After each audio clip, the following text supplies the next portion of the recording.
I appreciate that. Let's see here. Got this fired up. Will it auto detect? Nope, it won't.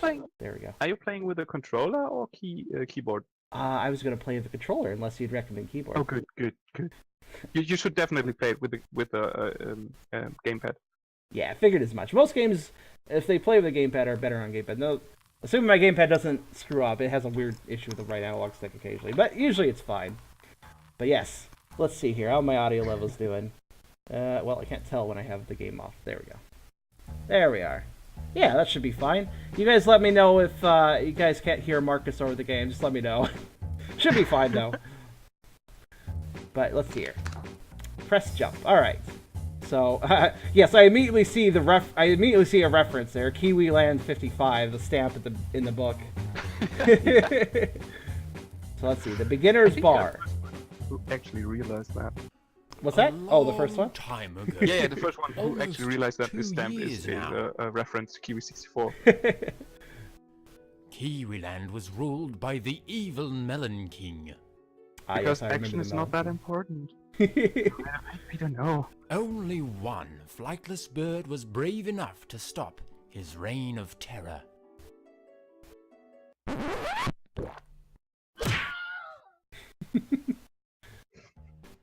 And so the little bird saved all of Kiwi Land, and the galaxy was at peace. For later, a theme of the stream. I mean, that's pretty accurate, right? That's exactly what happened in the game. It is. Actually, you know what? You having a Kiwi as your main character, Kiwi 64, makes me think of New Zealand Story for the NES, if you remember that game. Yes. I mean, I heard of it, but because of Kiwi 64, and then I first saw it. But yeah, pretty cool. One day I will guide a hero to victory without repeating myself. Unfortunately, today is not that day. Yes, I mean, this game is basically just a bunch of references, like to the whole N64, and even PlayStation a bit. I can appreciate that. Williams screen. I had to include the Williams screen. It's a classic. You gotta. I mean, that is the epitome of screams, after all. It's epitome. That's how you see. Again, I'm bad at English.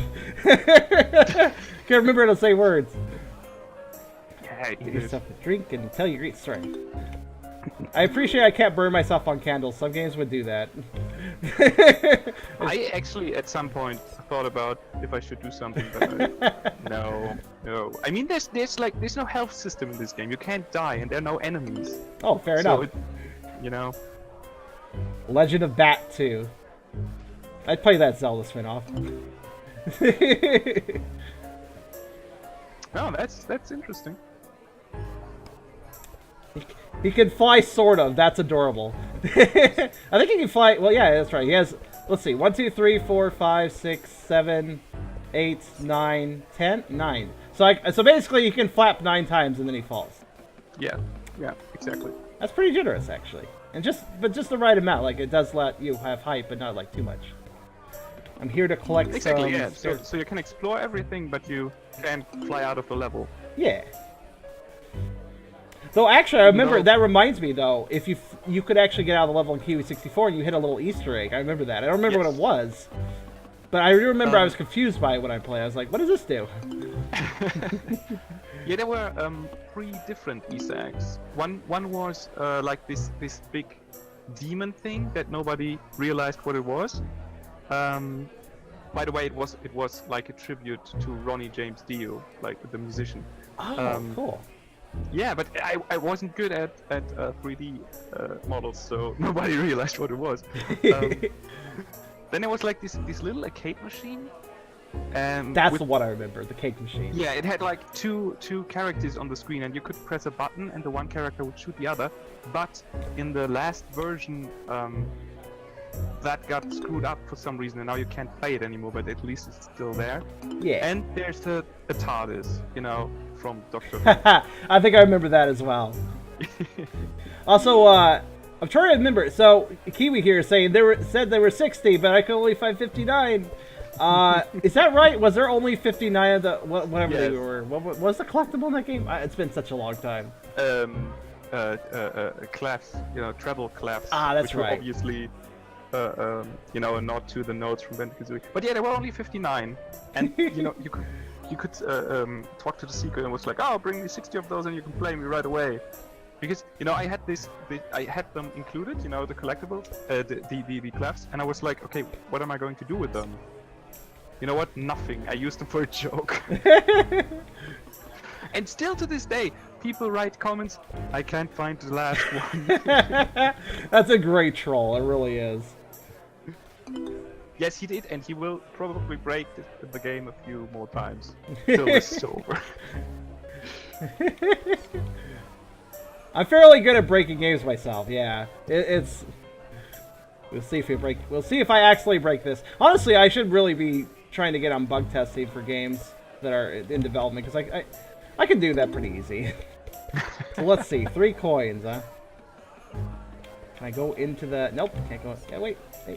Can't go into the grog pub. I guess I shouldn't go into the alcohol bin. That probably isn't the best idea. Let's see here. So I guess I'll have to go to the back room. You don't want to go into bug testing, I don't? What the treasure chest? No, he's doing that professionally, and it's... Oh. Yeah, he has some stories to tell. If I recall, it's a bit of a thankless job, doesn't... I mean, if you do get paid for it, you don't get paid very much usually for bug testing. Let's see, I haven't found a 3rd coin yet. I assume it's elsewhere. Or maybe you did another 59 clefs thing with that. No, not this time. Ah, running out of gear, I get it. Yes, there were a lot of typos in Macbat 64. That's a problem when you're not native to speaking English and you make a game in English with a lot of text. Yes, the interesting thing is, now that it's been over a year, I start to realize all the stupid design decisions, like this gear wheel thing. I was running in the direction the arrows were pointing, and then I realized, Yeah. wait a minute, maybe I need to move the gear in the direction the arrows are pointing rather than do that. And when I made that, I thought, oh, it makes perfect sense. The arrows, show in that direction, so you need to spin it in that direction. But no, that's not how you think. Well, it's not a big deal, though. If it doesn't work, you probably will just try it the other direction, then you're like, oh yeah, it works that way. Yeah, but still, it's like, shit. I mean, I'm sorry. Honestly, it's a real split in the middle. I would imagine half of people would actually think your way, and half people would think the way I just did it. Maybe, yeah. Oh, gotta do a Super Mario 64 giant eyeball trick here. Yes. Ah, I see. So That is pretty much mechanical. Eyeball. Ah, he gets goggles when he goes underwater. That's pretty great. Hello. Yay. Wait, why do I need to buy grog when I'm literally swimming in it? That is a plot hole. Right there. Let's see. Somebody said they wanted. Was it you? It was no. Wait, who was it? It was the parrot. I That's did right. spend over a week in that room doing nothing but testing boundary breaks. Oh really? Oh yeah, Yes, like. yes, I did test a lot. Is it tricky to get polygons to mesh together without causing a glitch with the character? It depends on the complexity of the model, I suppose. But like a barrel, for instance, I would imagine that requires a little more effort than a box because it has more polygons to it. So you could glitch against it if you don't. Well, that's the thing. I've seen that on a lot of amateur 3D game design. They forget to meet the polygons together, so there's gaps you can slide through. Even Yes. official games back in the day, like Zelda Ocarina of Time did that in places. Yeah, and I'm pretty sure you can do that in many places here as well. But sometimes you just try to avoid those things and say, you know what? I just make a box around the barrel, and that's a collider. So nothing fishy can go on, and you don't realize it during gameplay because it's just a tiny barrel. When you have a bigger barrel, it would obviously be a bit weird. So the problem here is that the world's water is being produced in a factory that's stopped. Interesting. And yet it's raining. And yet it's rainy, which makes me wonder, okay, isn't that producing water, though? Plot hole! I didn't thought about that. Another plot hole. Well, I mean, you can obviously see that I didn't put much effort into the actual story. Like I said, it's like, yeah, there's a plot, but there's not really a deep story. Honestly, plot holes can make a game more charming. No worries. Oh, I completely. I forgot to do something. I'll do it after the cutscene ends. But I forgot to set up Will Decide and start adding people's names, so I'll do that in a second. World completed. Right. That didn't take much effort. Collect 3 coins and get a beer. World completed. All right, this is good. This is a good place to do this. So. Oh, you didn't miss much. It's just the first level so far. Yep, nothing too much. Let me fire up Will Decide here, and get it lined up for. So I'm gonna say this right now, since this is a good time anyways. People are starting to filter in. They usually come after like the first hour. It's usually a little slow, and then people start coming in. So guys, this is for everyone who wants to be involved. We're doing a giveaway. We have 3 Macbat 64 keys. I'll be giving them away at the end of this gameplay session. Keys. Yes, Steam keys. And if you'd like one, just say so in the chat, and I'll add your name to the Will Decide list. So who here would like a key? I'll probably announce this randomly throughout the stream so that people coming in know that we're doing that. Though I do have it announced in the announcements I put up for people too. So Rita wants one. Okay. Put your name in, Rena. Does anybody else?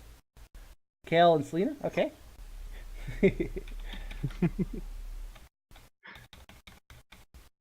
And yes, it's kind of a low-tech thing. I'm just entering names into a text thing, and then I'll eventually turn the thing.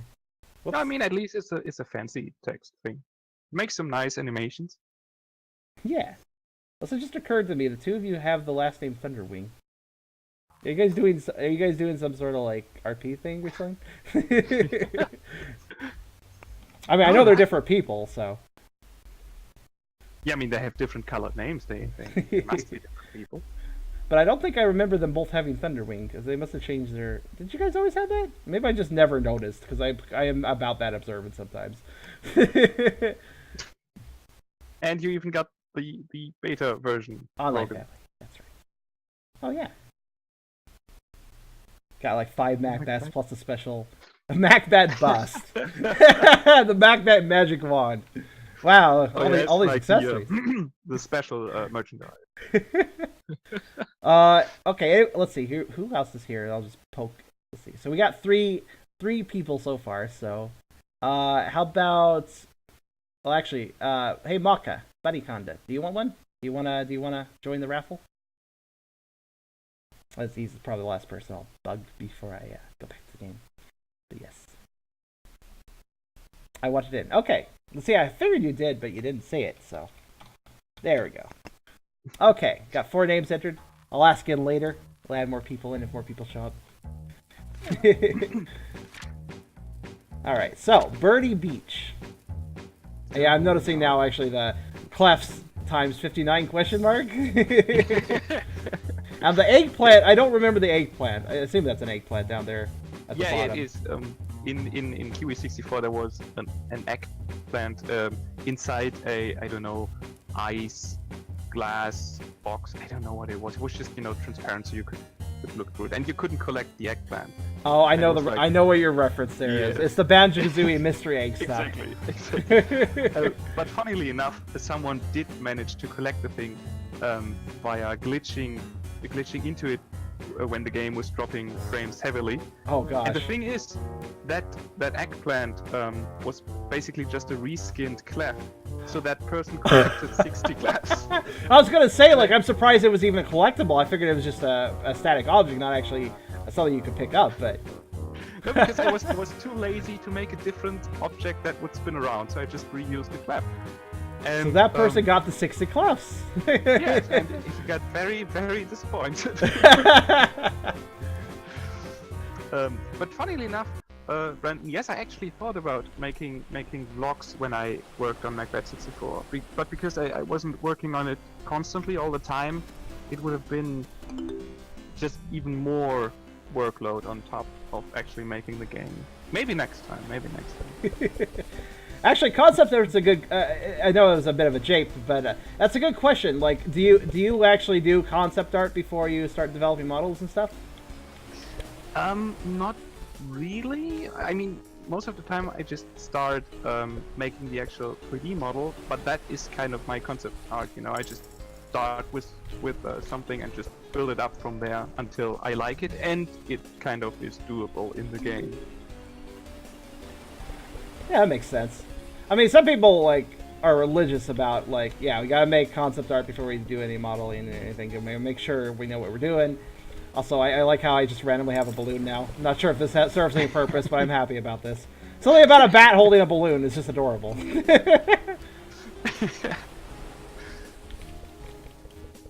I'll land on this guy. Oh, I saw Yes, that. exactly. I saw that banana. Just like throwing a bunch of lizards at a wall. Pickle sticks. No, I mean, a concept art obviously makes sense when you have really complex characters, but I mean, it's a bat. It's not that complex. Yeah. I actually kind of wonder now, like, oh, you just run one blow dart. I guess that was a very inflated squid, considering how quickly it blew up. No, it's funny because my stream is like lagging behind, and I immediately know what happened when you started. I was just like, oh, that was simple. Also, oh, I can only pick up one balloon at a time, I bet. Yes. I was like confused for a second there. Also, I like how the owl does the owl thing. The 360 no scope head turn. Oh, okay. Learning camera skills. Let's see, where does this balloon need to go? Well, I will figure it out. Oh, there. Apparently there. I thought Macbat just wanted a balloon. Is Macbat his name, by the way? Yes, I assume as much. Alright. And I haven't really decided if it's his last name or his first name. Because at the beginning he was called Walter, and then I thought, yeah, Walter Macbat sounds kind of, you know, fancy. And then I just started calling him Macbat and forget about the whole Walter part. And I don't know. Could be anything. Also, maybe it's just like a simple name. Yeah, it could be. But the whole, obviously, did I just... Speaking of glitches, I think I may have just deleted a balloon. I can't... Wait, what? Well, when you feed a banana to the monkey, he gives you a balloon. I think it overwrote the balloon I had. Did I have a balloon? I actually wasn't paying a huge amount of attention. Maybe it respawned. Hold on. Well, I mean, you have 3 balloons on TV. the page. Yeah, they're still there. Oh, that's cool. I just pressed T. Okay. I was mistaken. Let's see here. Also, hi there, Raquel. How's it going? Very Irish, that. Let's see. Where is the last balloon? I do. I just wait for the next big glitch to happen. You know, something game breaking, like, oh yeah, you have to restart the whole game. I'm super sorry. Well, since this is level... I'm not too concerned, though. With a game that's level-based, I assume it's just as simple as restarting the level. Yes, and I mean that they're not very long levels. So Well, let's see here. Let's see. Maybe I'm just stupid. So, I got the purple-blue balloon, I guess. I got the red and green. So, where is the last balloon supposed to be? Let's see. 'Cause I think I may actually have deleted a balloon, but I don't know. I wasn't paying a huge amount of attention to whether or not I had a balloon when I talked to that monkey. But I'm not seeing another balloon. I think I actually did delete a balloon. Let's see. Well, I mean, it could be that the last balloon is not triggered yet. I hope. Oh, that's it. if Oh you wait, no, actually silly deleted me. the I balloon, forgot to that's give coins to the guy, of course. All right. I was worried over nothing. Don't you worry. I don't know. I was like giving you I was giving you the 5th degree for absolutely no reason. Like, you messed up. Okay. You absolutely no. I messed up. Never mind. We're coming by. Oh, okay. See you later, Beezus. Have a good day. All right. Yeah, it's still day for you. I forgot. Oh yeah, it is. Yeah. I mean, evening. It's 5 p.m. I think that counts as evening. Yeah, I never know still when day. evening starts. It's kind of still day as long as it's light out, right? Also, hey Raquel, since you joined, I was curious. Did you want to join the giveaway? Alright, Tulsar's Forest.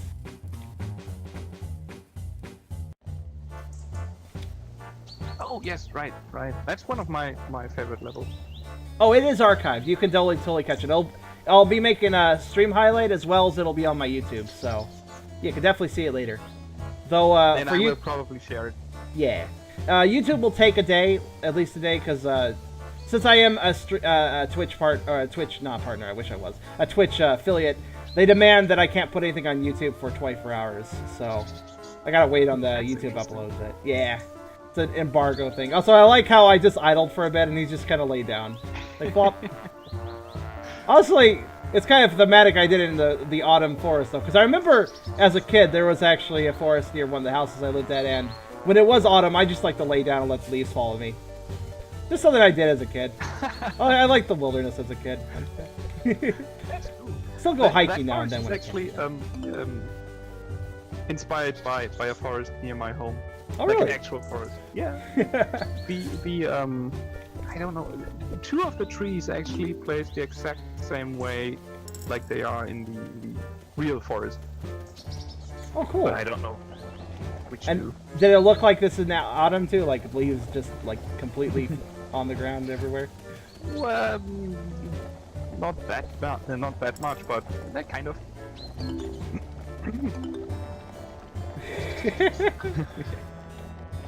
I see. Macbat 64 doesn't have a health bar because Macbat seems a little bit, well, at least heat resistant. Also, Yeah, kiwi. It's okay. It's fine. Kiwi and cheese soup. That's an interesting combination. I wonder what that tastes like. I actually, at some point, I thought about just trying it out, but then I chickened out because it really sounds horrible. This isn't Zelda, you dumb out. I don't know about that. I got a hat now. It's heavily Zelda inspired. Oh, and this guy is a Conan the Barbarian joke.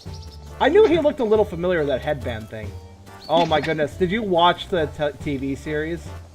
Conan the Barbarian TV. I don't know if that was American only or.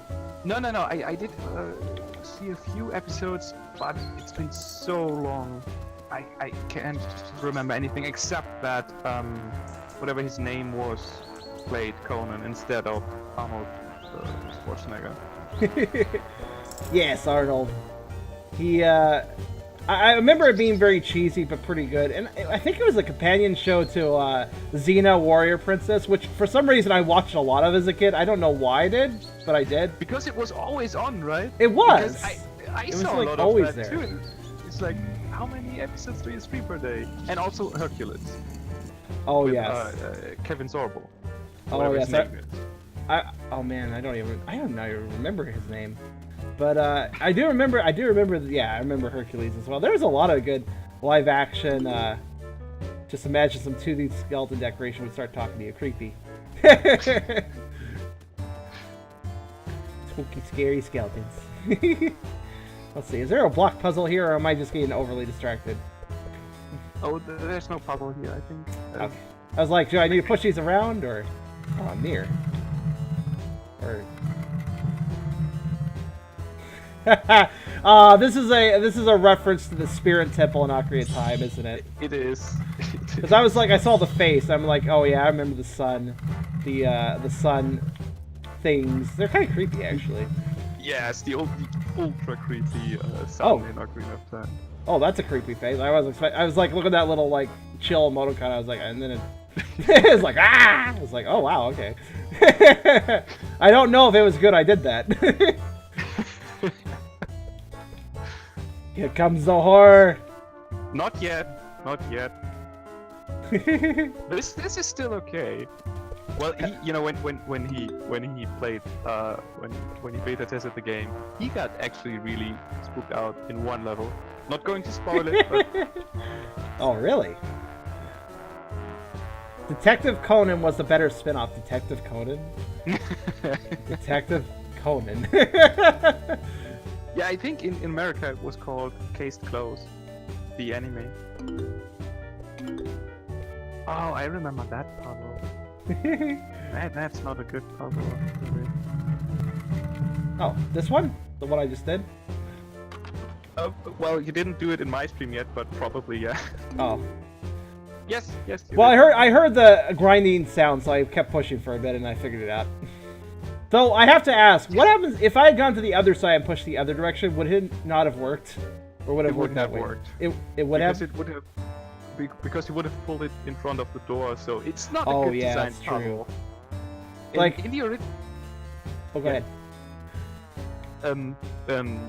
I think like 1 month before release, I changed this room because it had a different puzzle, but it wasn't good and it wasn't working, and so I decided to do something simple, but didn't really follow through. What probably could have benefited that puzzle was like a texture on the ground that kind of indicated like, oh, it needs to be pushed that way, like. Yes. But not really. I mean, again, though, it's a simple enough puzzle that oh, it's a creepy bat doppelganger now. Oh, I think I get what I have to do. Actually, okay, there we go. There we are. Yeah. I actually really like puzzles like that. I don't know what their doppelganger puzzle, I guess, is what they're called. I like them. Yeah, it's like, I mean... Oh, you know what I should have done, though? Like, I'm going to ask you, actually. What would have happened if I had made the bats touch each other? Nothing. Nothing? They would they would just run against each other. Oh, okay. I was like that could trigger, like, the restart of the room or something. Like, oh no, you shouldn't have touched them. That creates a paradox or something. No, it's just, it's like Shadowlink. It's not real. Dappeldonker.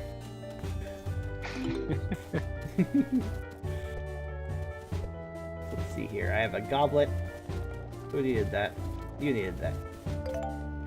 Ah.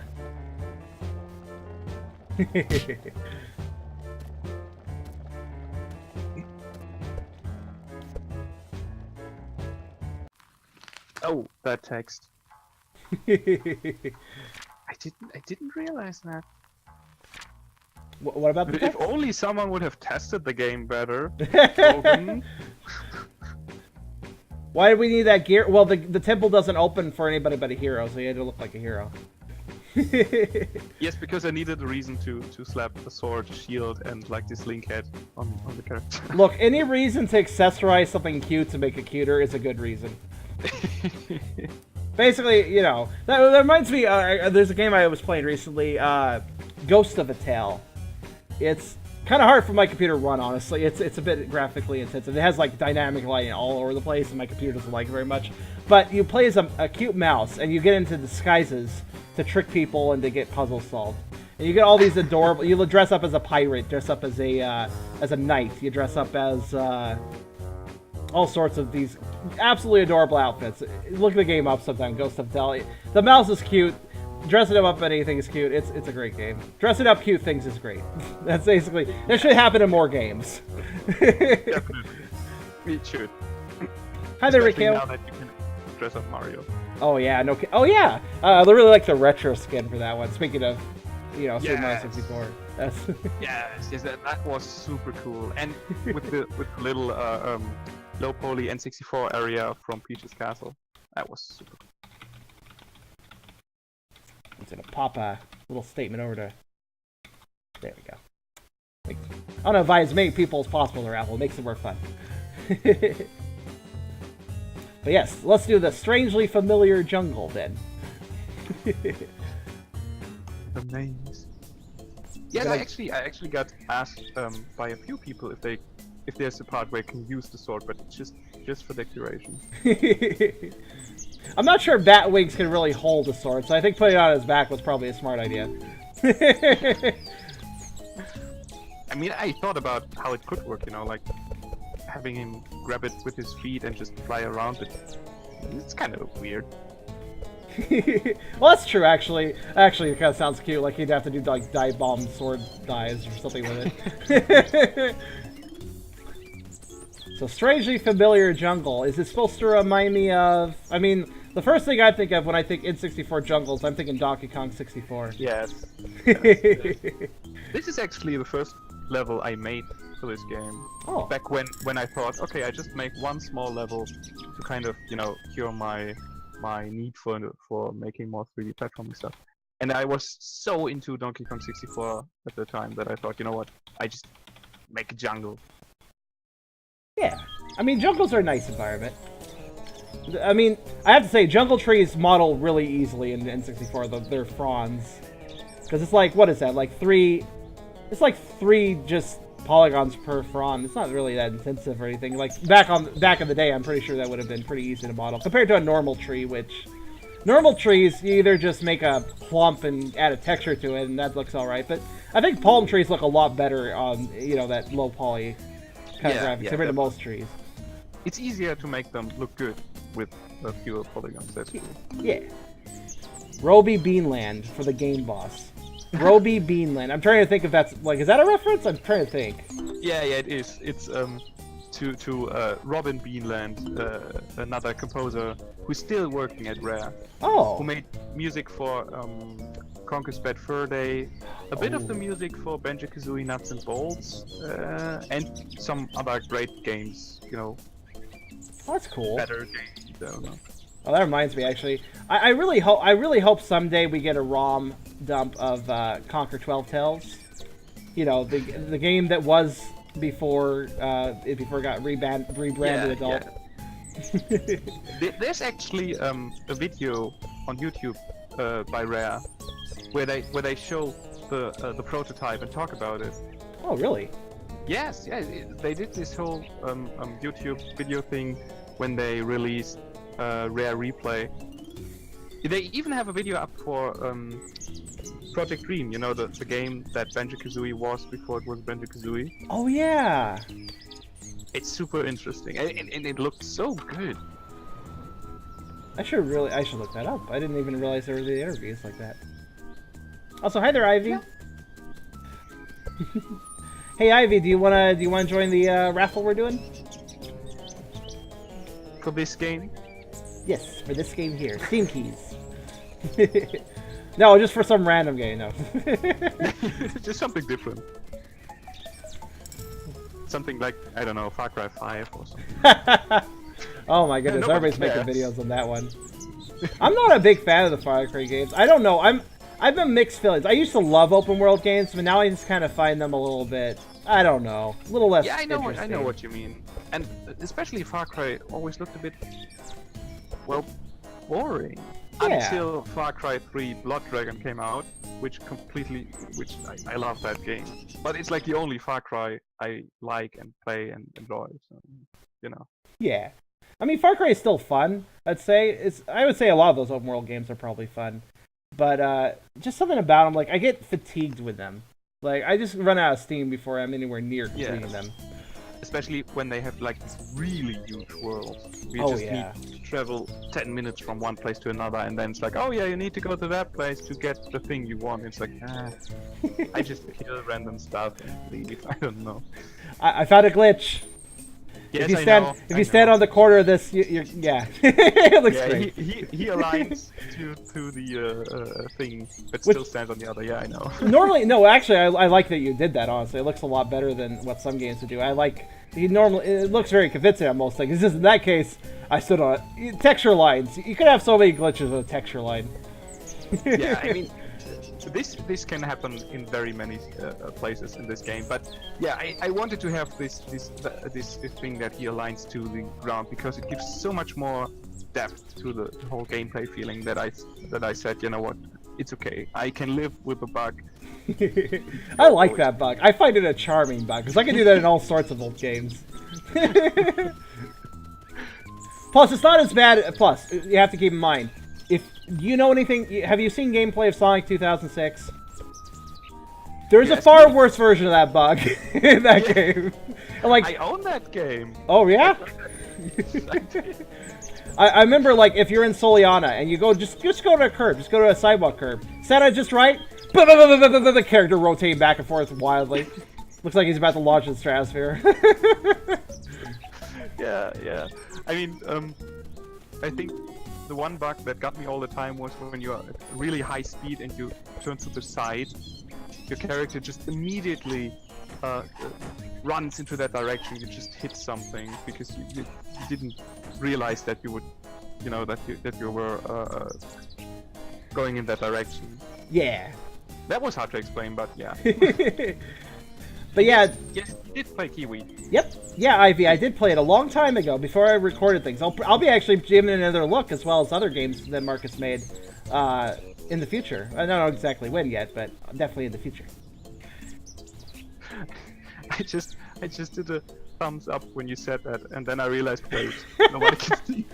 Oh no! Oh my goodness! How many voice calls I've done like hand gestures and been like, you know what I mean? It's like, no, I don't. What are you talking about? Oh yeah, that's right. You don't know what I'm doing. Marvelous. Exactly. Oh, this monkey has this monkey. Oh, by the way, the voices. I assume you've been voicing like the intro and this monkey. Did you voice them? No. The intro is done by another developer with this really awesome British accent, and that monkey is voiced by Grant Kirkhope. Oh, really? You got Grant? Yeah, you got Grant actually involved. That's cool. Yeah, I wrote him a mail like, hey, I have a game and I have a monkey that kind of looks like you. Could you voice it? Because that was cool. I have a monkey that kind of looks like you. That can be taken as an insult. Like, you kind of look like a monkey, by the way.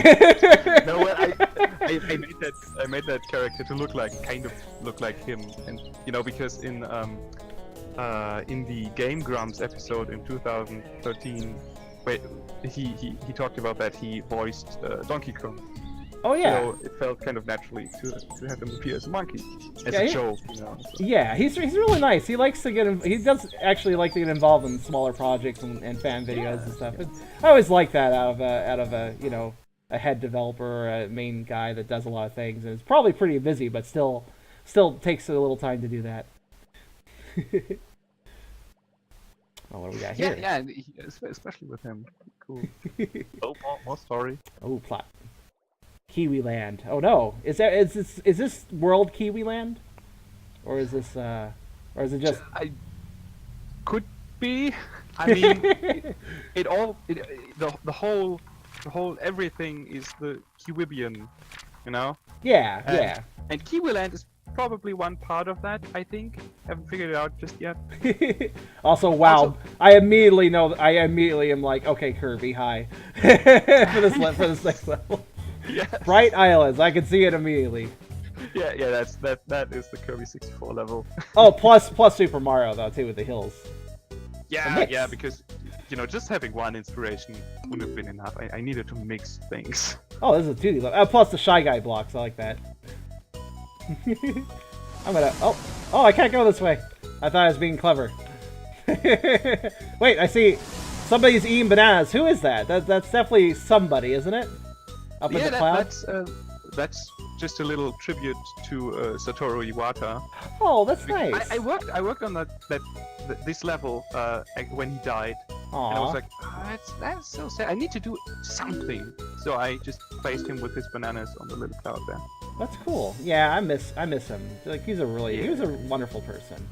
Yeah, definitely. Really knew what he was doing, but also just a really nice guy too. So fruits, okay. Actually, somebody sent me because Brogan said, when is Macbat Odyssey coming out? Somebody actually sent me fan art when Super Mario Odyssey was announced with Macbat in Mario's role, and they called it Macbat Odyssey. So that is actually something that someone talked about already. Is it true that Macbat is the Luigi to Mario? Yes, that's absolutely true. Oh, Ape Escape, Evanos brings us. Oh, by the way, Evanos, I'm asking everybody who shows up, do you want to join the raffle we're doing for a Steam key, for one of the 3 Steam keys for this game? But also Ape Escape, that's an interesting game to bring up because I never played Ape Escape, but I always wanted to. I actually might stream it at some point. Did you play Ape Escape? No, but I know it's the one where the apes have these little lamps on their heads, right? Yeah, there's I think it's called the Pico helmet for some reason, and they're just meant to help give them intelligence and stuff. But what ends up happening is it turns one of the apes, Spectre? Is his name? I don't actually remember. But it turns him evil, and then he commands all the monkeys to do evil things. And there's a whole series, but I think the first 2 games were the really good ones, and they kind of started going a little mediocre after that. But the main point is that they were actually really special. The first one was really special back in the PS1 eras when it came out, because it was there to introduce the DualShock controller. like the analog sticks and everything, because it actually used like the right, like you for instance, you could hold a lightsaber sword thing, and you moved around with the left analog stick, but you swung the sword in any direction using the right analog stick. Oh, that actually sounds cool. And it had a bunch of, like, every single gadget in that game had a use like that. Like, for instance, there was an RC car. You could walk around while driving the RC car at the same time, because you walked around the left stick and you controlled the RC car around with the right stick. So it actually made some pretty interesting puzzles where you had to, like, go through a course where, like, the RC car was hitting buttons, so you could walk, then you could walk on platforms, and you had to move the RC car off the buttons, and then hop to the next platform, then you activated the RC. So it was like multitasking in a really interesting way. So it was technically a gimmick game trying to sell a new controller, but it really did a good job of that. It was a lot of fun, and it actually used that controller in interesting ways that I don't even really know. I don't think I've really seen that gimmick used, those sort of gimmicks used nowadays. Yeah, most of the time it's just for the camera, right? Yeah, the only similar thing I can say is like maybe a twin stick shooter kind of has a similar idea going on, but that's kind of been a little more generic these days. True. Also, I'm liking this bomb guy in the background. What is he a reference to? Is he kind of wearing a hat? I don't know. I think it's like a combination of Meta Knight and the Poppy Bros Junior character from Kirby. Okay. But I'm not sure. I just made that guy because I wanted someone to be in the background and just watch you. Just Like watch. a just stalker or something, watch you. It's like, actually, he does kind of remind me of Meta Knight. The rare times you actually see Meta Knight without a mask. Yeah, Right. He basically looks like a dark-colored Kirby, so it's very similar. Yeah, it's probably a bit of everything. Right? Actually, I may as well ask, these springy guys, what are they designed to be? I can't quite tell. They got kind of a heart ball eye thing. Yeah, I really don't know. I just like the idea of having bouncy balls. I'm sorry. Well, hey, it's entertaining. Somebody actually thought they are like birds or something because it's a beak, but it's a heart. Yeah, I actually thought that was a beak at first, but then I realized like, oh no, that's more of a heart. Also, I have notes I added you to the list then. Whoa, that was a weird bounce I did. Bounce. And I'm guessing the airship is a reference to Kabula. The boss from Kirby's Dream Land, right? Yes. And the front part is basically the halberd from Meta Knight, kind of. Oh, that was a teleport back to the tree. Though before I do that, I actually was curious. I thought I saw something else to the right there. I'm gonna actually pop back over there because I was actually looking at that. But yeah, Kabula. That's a Kirby boss. You know, a lot of Kirby bosses are reoccurring. They appear in multiple games. Like Misty Woods is a famous one, of course. But Kabula doesn't. I think Kabula showed up in the DS remake of the Super Nintendo game. I can't remember the name of it. I'm just blanking here. But I think he showed up I there. know which one you mean, but I don't know. I think he also got like a repaint with a face or something, right? Yeah. Like a bullet bill or something. Yeah, I always got kind of a bullet bill impression from him, and yeah. I mean, he's also like the one boss that didn't really fit the whole design of the other bosses, you know, with faces and being kind of cute, and it's like a Zeppelin with a gun. Okay. Oh no, wind. Okay, so I can't go over there. I was looking at that green hill thing over there. I was like, oh, I should check that out. There's wind. Curses. Yeah. Shouldn't have placed a tree there, probably. Oh, it's okay. I just really like to explore, so Yes, I'll go right, back and check this stuff. Right. The one game where he actually really fits. He showed up in Planet Robot. That makes sense though, because Robobot was all about like mechanized things, and he was, and Kabula was like one of the most mechanized bosses to begin with. So I remember a glitch with the original Kirby's Dream Land with Kabula that if you spawned into his boss fight in the right way, you could actually be on the wrong side of him and fight him backwards, which was a lot harder. It was like because he could run into you really easily if you did that, but. If you want a different fight with him, you could try that glitch. So let's see. Tubular City. Alright. I see Rubik's Cubes. Oh. We got sunglasses, I see. Yeah, right. It's like a little custom just for this level. Oh goodness me, this is so 80s. Actually, this is the one level that got the most positive feedback because it wasn't just a copying or paying tribute to something that already existed, because it was something more unique. Yeah. Which was interesting because I thought this level would be, well, a bit weak because I don't know, it's you know. Oh, big parking lot. you underestimate the value of the 80s theme. People love that. I technically was born in the 80s. I was born in 1988, so I'm technically part of the 80s, Yeah, me sort of, too. but... Oh, same year for you? Yeah, 1980. No, 1989. Sorry, Oh, pretty close, though. yeah, pretty close. But yeah, I remember a racing game, very stylized racing game with like a very... Yep, exactly, just like that sun. It had the same sun as you have here. I don't remember what that racer was called, but it was really cool, 80s racer. It came The out one on Steam 2 years done ago. in Unreal? I think so. It had a real, like, it was really pink and really stylized. I think it had, like, kind of a, like, dark, like, thick line shading. Yeah. I know. I played that as well. That was super cool. I think I saw it in one of the Facebook indie dev groups or something. Yeah. There's also Drift Stage, which has a more, low poly, pixelated texture style, but also very stylized colors and all. A bit 80s as well. Yeah. It's pretty cool. Yay. I actually thought this would be a DDR game.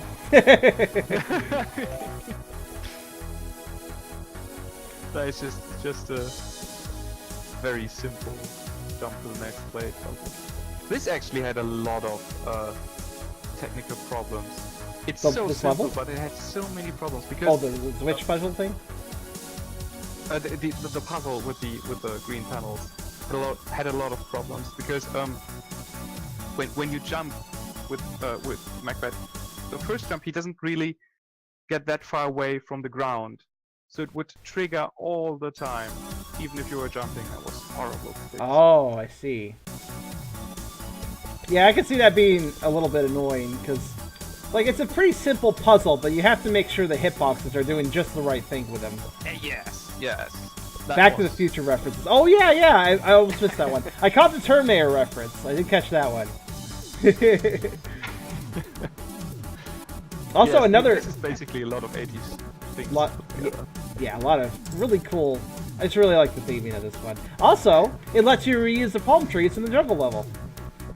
Yes. Yeah. And, from the beach level. This is like the third time I'm using those palm trees. Now, see, I say that with commendation because reusing assets is actually a really efficient thing to do if you can do it in a way that doesn't feel boring. And I think you achieved that here. Thank you. I mean, that was the big problem with this game. I was thinking, I just make small levels so I don't have that much work to do. And then I realized, wait, I'm making unique assets for every single level. That was a stupid idea. This is, by the way, the arcade machine from Kiwi 64. Made it to a real minigame. Oh, was it? It's been such a long time. Kiwi 64's arcade, was that playable there too? Well, it wasn't really playable. You could just press a button in the original version, and the purple guy would shoot the green guy. But okay. In the final version, that did not happen anymore because there was some sort of bug or glitch. Oh, I see. Kind of an update. Screwed something up. Yeah, exactly. Also, Legend of Bat 2. Oh yeah, I'm loving these boxes. Just like the, that's definitely a reference to the box art for Legend of Zelda 2. Yes, it is. And in the back here we have Plumper Man. Plumper I Man. can actually read that. That's cool. I think you're the first one to actually read that. Oh really? Yeah. I like it. Plumper Man, but plumper than what? We got let's see, Metatrix. Yeah, it's something like not Tetris. Yeah. Something. And we got that's just Asteroid, isn't it? Over there? Yeah, it is. Just Asteroid. Siactro Action Set. That looks awesome. What year is that game manufactured? when I made that box art, I was for a short moment I was thinking, you know, I could just print them out and actually make the small boxes, but oh well, I didn't because I'm horrible with papercraft. And this is a direct reference to Legend of Zelda 2. I remember the side-scrolling screens and that. Yes, yes. This is actually the one spot in Zelda 2 that I played the most because you could just get XP all the time by killing the bats. Oh And so yeah, I and turned it sometimes around. certain enemies would randomly drop like way more than normal too. Yes. So you could like do some real good grinding. Yeah, yeah. So that was the spot I would do it all the time. Just grind along to finish the first dungeon. Ryusha says Tetris with 5 block patterns rather than 4 block patterns. You know, honestly, that reminds me. I have seen a lot of Tetris clones that add other block patterns. Some of them are pretty good, but some of them are just like, these are the worst block patterns that I hate in my life. You just found the camera glitch. That Oh. shouldn't have happened. Oh, right now? With the... Yeah. Like I said, I'm pretty good at bug testing. That's okay. I can think- still do it. I think you could also reset it by going to the car or the entrance of the shopping mall again, but I hope. I'm not sure. That's okay. I like an extra challenge. But, hey, Rusho, do you want to join the raffle we're doing? Tetris with physics. Oh my goodness. Yeah. Do you know what he's talking about? Like, I remember Yeah, that. It was, I I think played that one. That was so cool. I think it was a Flash game. You actually did it. Congratulations. Thank you. Also, I can realize I get on the roof. Hold on, let me reset the camera. Okay, I'll add you to that real fast, Risha. There we go. Best Tetris is Blockout for the Sega Mega Drive. Blockout? I don't think I've heard of that.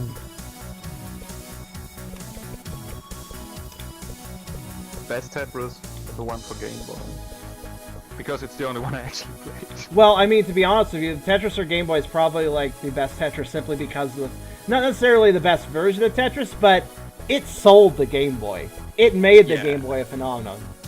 So. Yeah, it's like the killer app for the Game Boy. Also, I appreciate the fact you put wind here.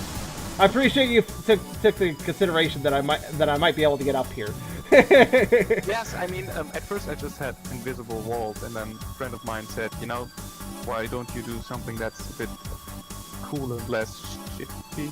Yeah. So he suggested just have wind pushing the character back. I was like, oh, that's a pretty cool idea. And then I kind of hacked it into the game because my code was already so horrible. But it works. Yeah, it does. I mean, it's way better. It's not that much more complicated than Invisible Wall, but it makes more sense. And it takes you more. It doesn't take you out of the experience like an Invisible Wall does. Yeah, exactly. Especially since Inline. we're a bat here. We're something with a small body, a big head, and giant wings. Of course, wind would probably affect something with a large wingspan. Right, that actually makes sense. That is a good explanation. As someone who's played a bajillion Tetris games, best classic Tetris, TGM2P. Let's see. Was that the? That's really. I don't have all the batteries. Where do I go for my battery? Well, let's see. Where's the money pot guy today? Wait, actually, who do I give the coins? Oh, it's alright. I give it to the game guy. Actually, yeah, TGM. What is TGM2P? What's that stand for? Oh, now I'm really playing with power.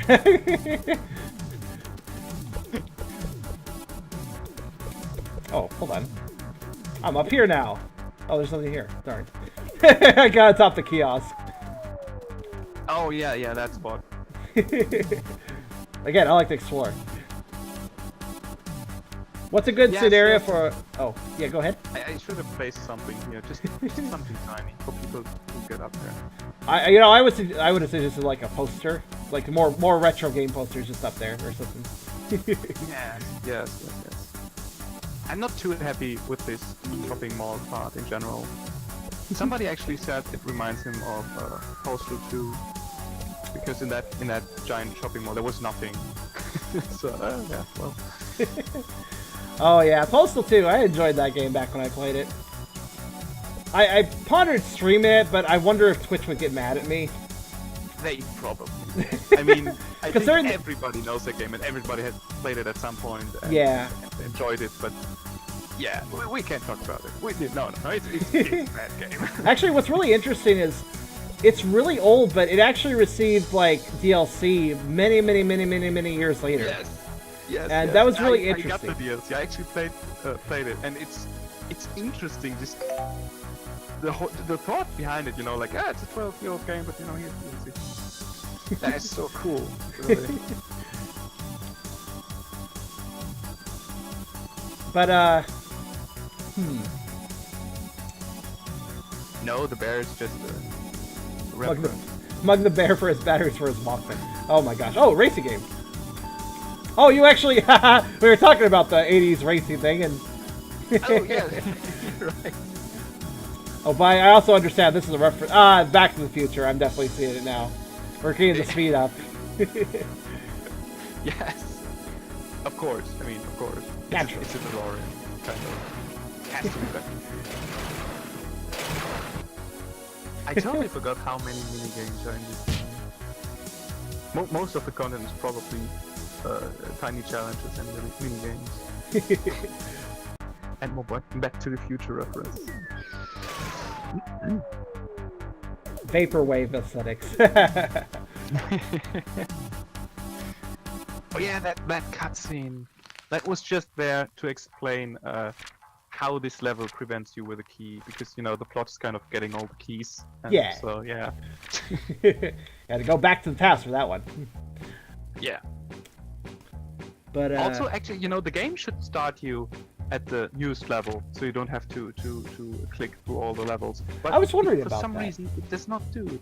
I don't know why. well, in addition to being good at fighting glitches, I'm also good at fighting little like. Just randomly, the game isn't working normally for me specifically. That happens a lot of times. Like, No, but I think that is a bug that happens in all versions every time, and I haven't figured out why. huh? Well, I'm not really too arsed by it, honestly. It's not a big deal. So, Mario Kart. Let's do No, it. that is not my most hated level, but it's probably the weakest one from all the levels. Oh, what a jerk! Just like the bosses in Diddy Kong Racing. Yeah, exactly. Was that a reference to that specifically? Yes, it was. It absolutely was. Because I hated it as a kid when those bosses would just, you know, start early and.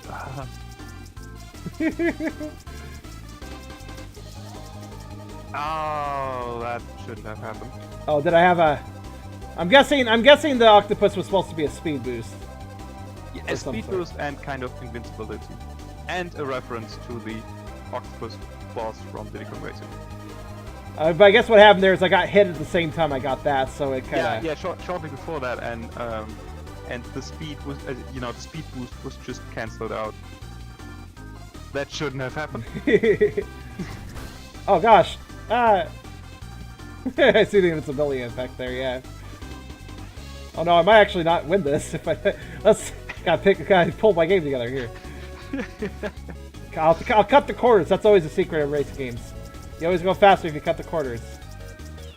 I don't really know if it works here, honestly. That's true. Because the system, you know, the whole racing system is not very good. But you can when you're at Squid, you can go through those oil puddles without slowing down. Oh, okay. Of I was course, it's a Squid.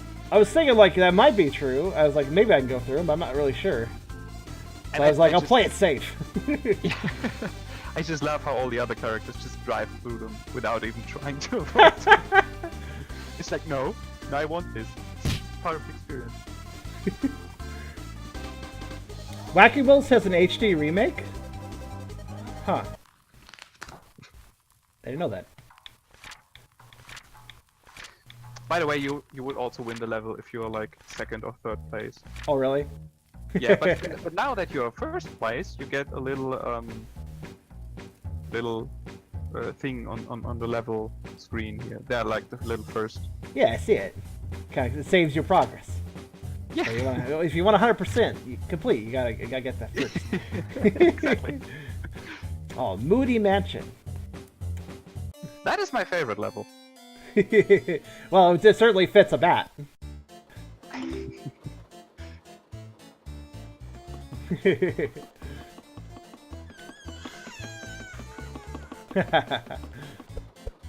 Speaking of which, is this is not Macbat here in this portrait. That's a purple bat as far as I can tell. At least unless it's a color color issue or something. No, that is a purple bat. So let's see. That is Macbat. So I assume this might be his Machin, or part owner. But is this supposed to be like his dad or something, or like a relative? Oh well, who knows? Maybe you'll find out. Ooh, I see. Intriguing. So dark in here. Yeah, it is, and the camera is horrible. The camera is really not good. But honestly, camera. Well, I mean, look at Mario 64. Even that doesn't have a good camera. They try their best, but yeah, I mean, the funny thing is the camera in Kiwi 64 was okay, because you could use the mouse and it wouldn't care if it would glitch through anything. And I wanted to make it more authentic to old games, and by doing that, I made it more difficult.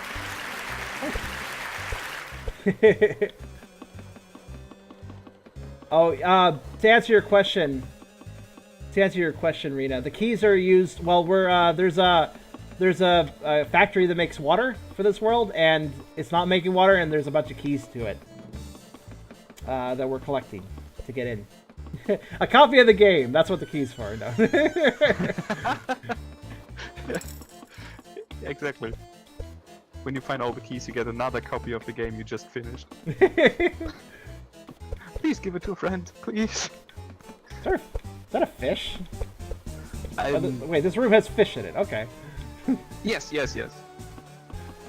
Because there's no water, but there are fish, so that's super scary.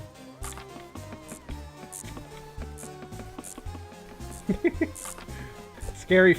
Yeah, nothing. Oh, is this a combination puzzle? Let's see.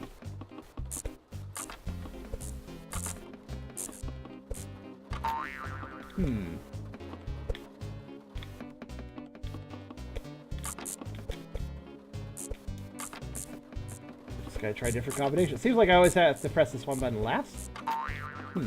Let's see the trigger first. Let's see. Oh, it does trigger first. Or it does trigger if I don't. Okay. Well, it definitely lacks a lot of energy, that is true. And a lot of good programming, to be honest. Oh, for the Wacky Wheels game? Oh, I think, I don't know. I thought they were talking about Macbeth. Oh, I think they were talking about how the remake of Wacky Wheels didn't have the same. Oh, okay, I think they were talking about that. Oh, it's still sensory energy though. And the game design, because you're not supposed to be able to finish this puzzle just yet. Oh, okay. I was like wondering, like, am I just stupid here, or? Then again, I just realized, yeah, I do have a key. I might as well move forward. And... But everybody does this, you know. Because it's in front of you, and I don't know what I was thinking, but yeah. Well, it's obtuse enough that one thinks, like, maybe I'm missing something. Maybe there's something here I haven't figured out. Yeah. Oh, footprints. Spooky. Spooky footprints. Somebody stepped in ink before walking around. Whoops. I win that one painting, so now I gotta check all the paintings. Hello, eyeball. Oh. Yes, you actually you jumped into the painting. That was that's like the one secret everybody only finds at the very end. Oh. Did I just get this? Okay, there we go. Like, did I get the ball stuck in the corner? No. Oh. Let's see. Just had a heart attack. Because that happened so many times during testing. Oh gosh. I mean, again, ball rolling puzzles. Again, something very simple to do, but man. Yeah. Making it so that you don't get things stuck is... I think Rogan did manage a few times to just roll it through the wall out of the level. Oh boy, through the wall, huh? Yes, just straight through the wall. You know, I've been testing it for weeks, and the first time he played it, just without comment, just rolls it through the floor. No, through the wall. And it's gone. It's like, what? Let's see. I have a headlamp. What am I gonna do with that? Let's see. Do I attack the ghost bat? Oh, I do. Okay. I already went in here. What am I doing? Ah! Okay, so I attacked the ghost banana. What did that do for me? Let's see. Oh, the camera shouldn't come with you in that. Yeah, the camera's like, oh no! The camera's like, not sure what was going on. Okay, so let's see. Well, did anything change in here since I attacked the ghost banana? I think I'm a little stumped right now. Let's see. You still have a key. I do have a key, don't I? Oh. I keep forgetting I have keys. Here we go. Yes. It's like, it's just, that's entirely my own fault. It's like, hey, look right there at the top of the screen. Oh, yeah, I don't look at the top of the screen for some reason. Alright. Oh, what's this? Yeah, Let's see. Oh, it's a creepy guy at a staircase. Now, I have to ask, is that taken from something, or is that made? Yeah, it is from the original Nosferatu. You know, like, I don't know, was it the first Dracula movie ever? And that movie is in public domain, so I figured it would be cool to have like a little scene just running on this old camera thing. Oh, to answer your question, Maka, there's no FA notifications for this stream because when I tried to post the FA notifications, FA went down and I just wasn't going to mess around with that. If it's back up, that's... Well, too bad for FA. It was down when I tried to post, so...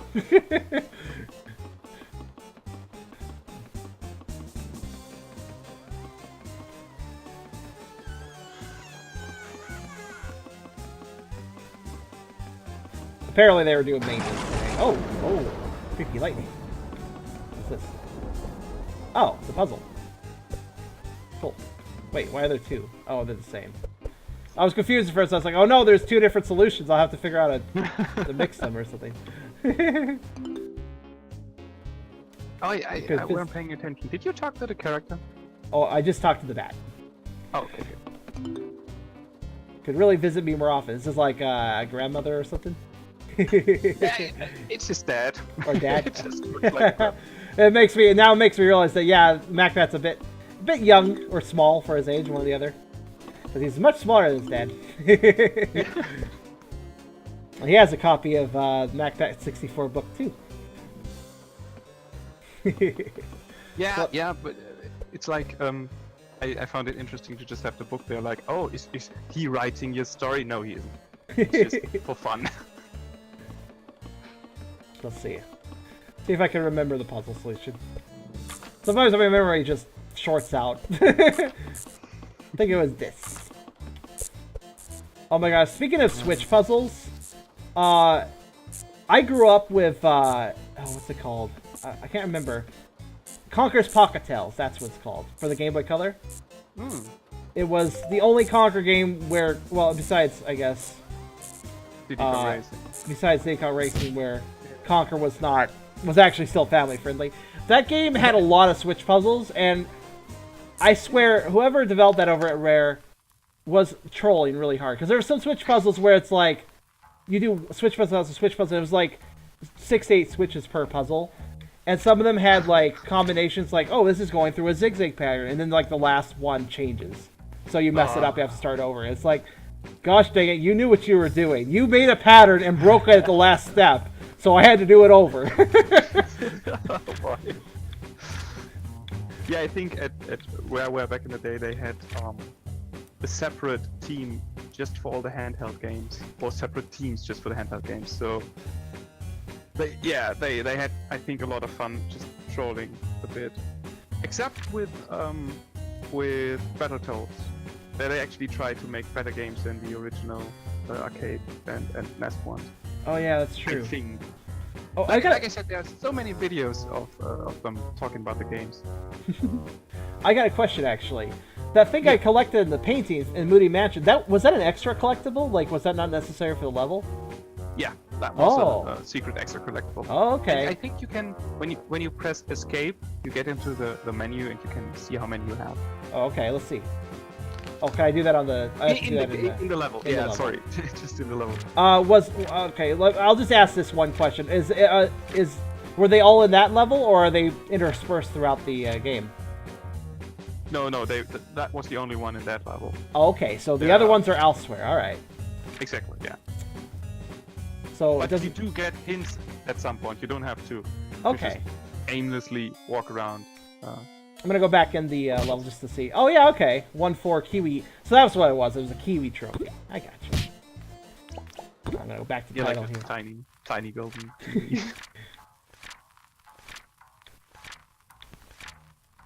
Let's see. Rushu says his dad was the start of Super Macbat, and Grandpa was the one of the classic Macbat where he tormented Crawl Boy. Crawl Boy. Instead of Jumpman. All right, the Rogan Watery actually- Factory though. Oh yeah, true. Rogan actually invented a lot of different games that came before Macbat. Oh.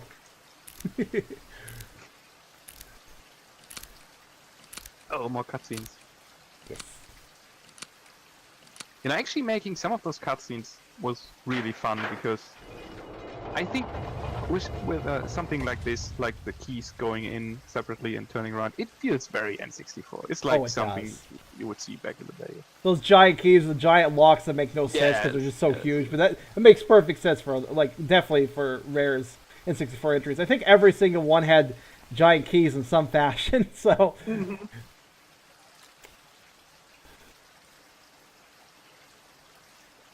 Oh yes, is this the first level where you get spooked? I don't Ooh. really remember. Spooky. Ooh, spooky music. Scary. Though I don't know if the spooky atmosphere is quite as spooky when one of the first things I see is an inflatable dinosaur, but in the water. Yes, that's what I thought as well. You say it's not that creepy. Oh, we're in like a... Oh my goodness, that's a little creepy. Giant hooded thing. So we're in a bathtub, I see.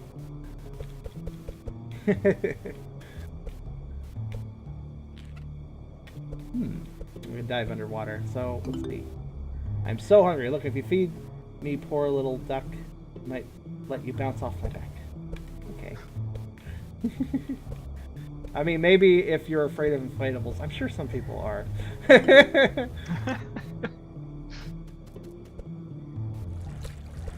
Yeah, like this big, really creepy ones at what's it, Macy's Parade or something?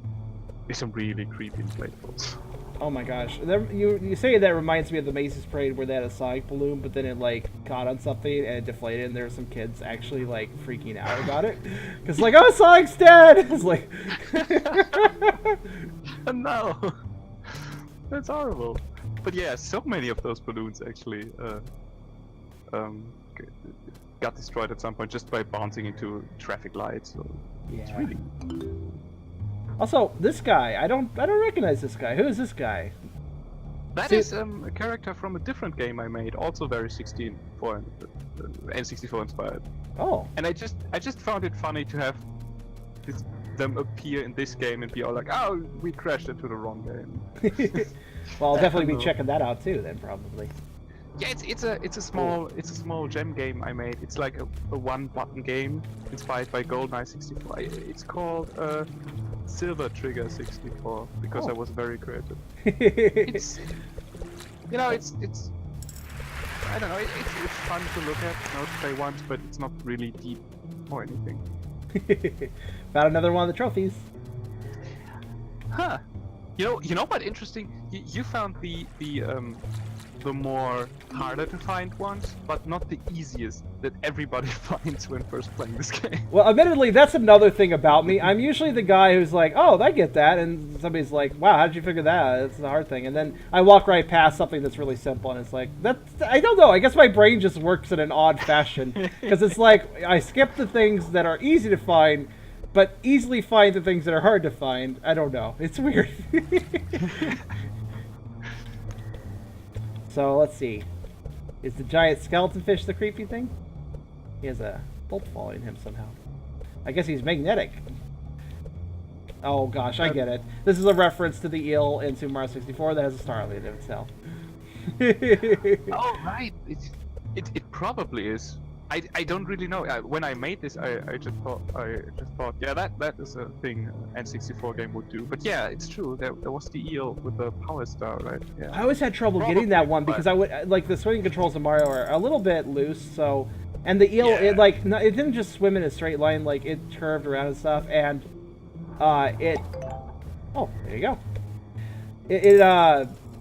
It also it was an eel, so it swam, you know, in kind of a back and forth pattern. So it was always swinging its tail around, making it hard to get the star yet. And of course, if you touched it instead of the star, I think you got basically it gave you an electrified effect. Like if you got electrified, you get stunned for a bit and just swam away at that point. Yes, it was really difficult. I wanted to avoid having difficult underwater controls in this game, so I just made Macbat be slower underwater. And then, you know, I realized at some point, yeah, I have a whole level that is basically underwater, and it's horrible when you just walk around slowly. So I gave him the flippers that kind of cancels out the water effect, and basically it's not a water level anymore.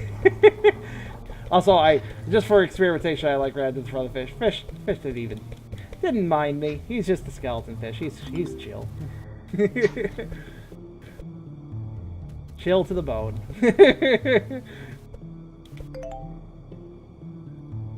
Alright, so I'm guessing I'm supposed to get a lift out of the bathtub, though I am a little curious if I could possibly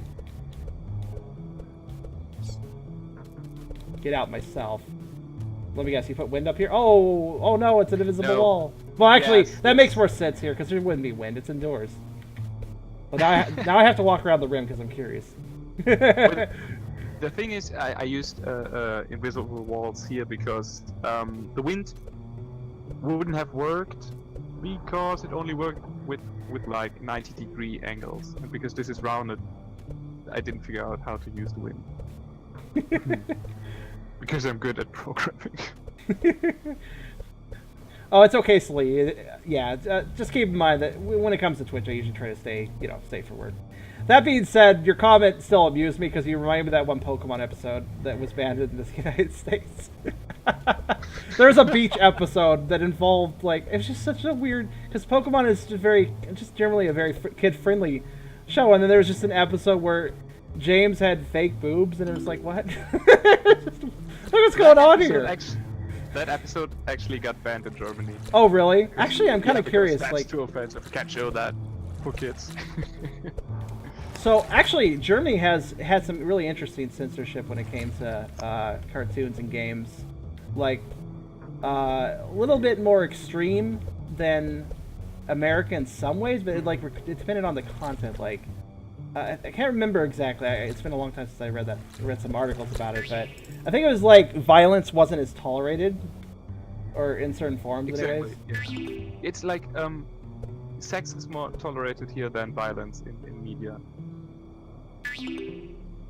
That star really went high up. I was looking for the star, and I was like, oh, there it is. Yeah, he's still on his way. So what is this hooded thing supposed to be? He says he used to fix things. I'm like trying to figure out what he is, though. The thing about this level is it's the second version. It was in the original version there was a whole backstory behind this guy, and it was explained and had cutscenes and all, but it felt kind of out of place, and I kind of got talked into making the level completely different. So at this point it's just a big hooded guy, and he makes water, I guess. It's like... Well, I mean, he's big enough to do whatever the heck he wants, really. Yeah, I actually thought about releasing all the cut levels, because there are quite a few. I think four completely different levels that are not in this game. I just released them for free as Macbeta 64 or something. And then I would include the cutscenes as well, and just, you know, have story explained. Also, yeah, that's a little bit creepy. It's like, that smile's like, hey, thanks for helping me out. That's kind of what I get the impression of when I see that face. Yes, that thing spooked Rogan, I think. Well, it was the first thing to spook him.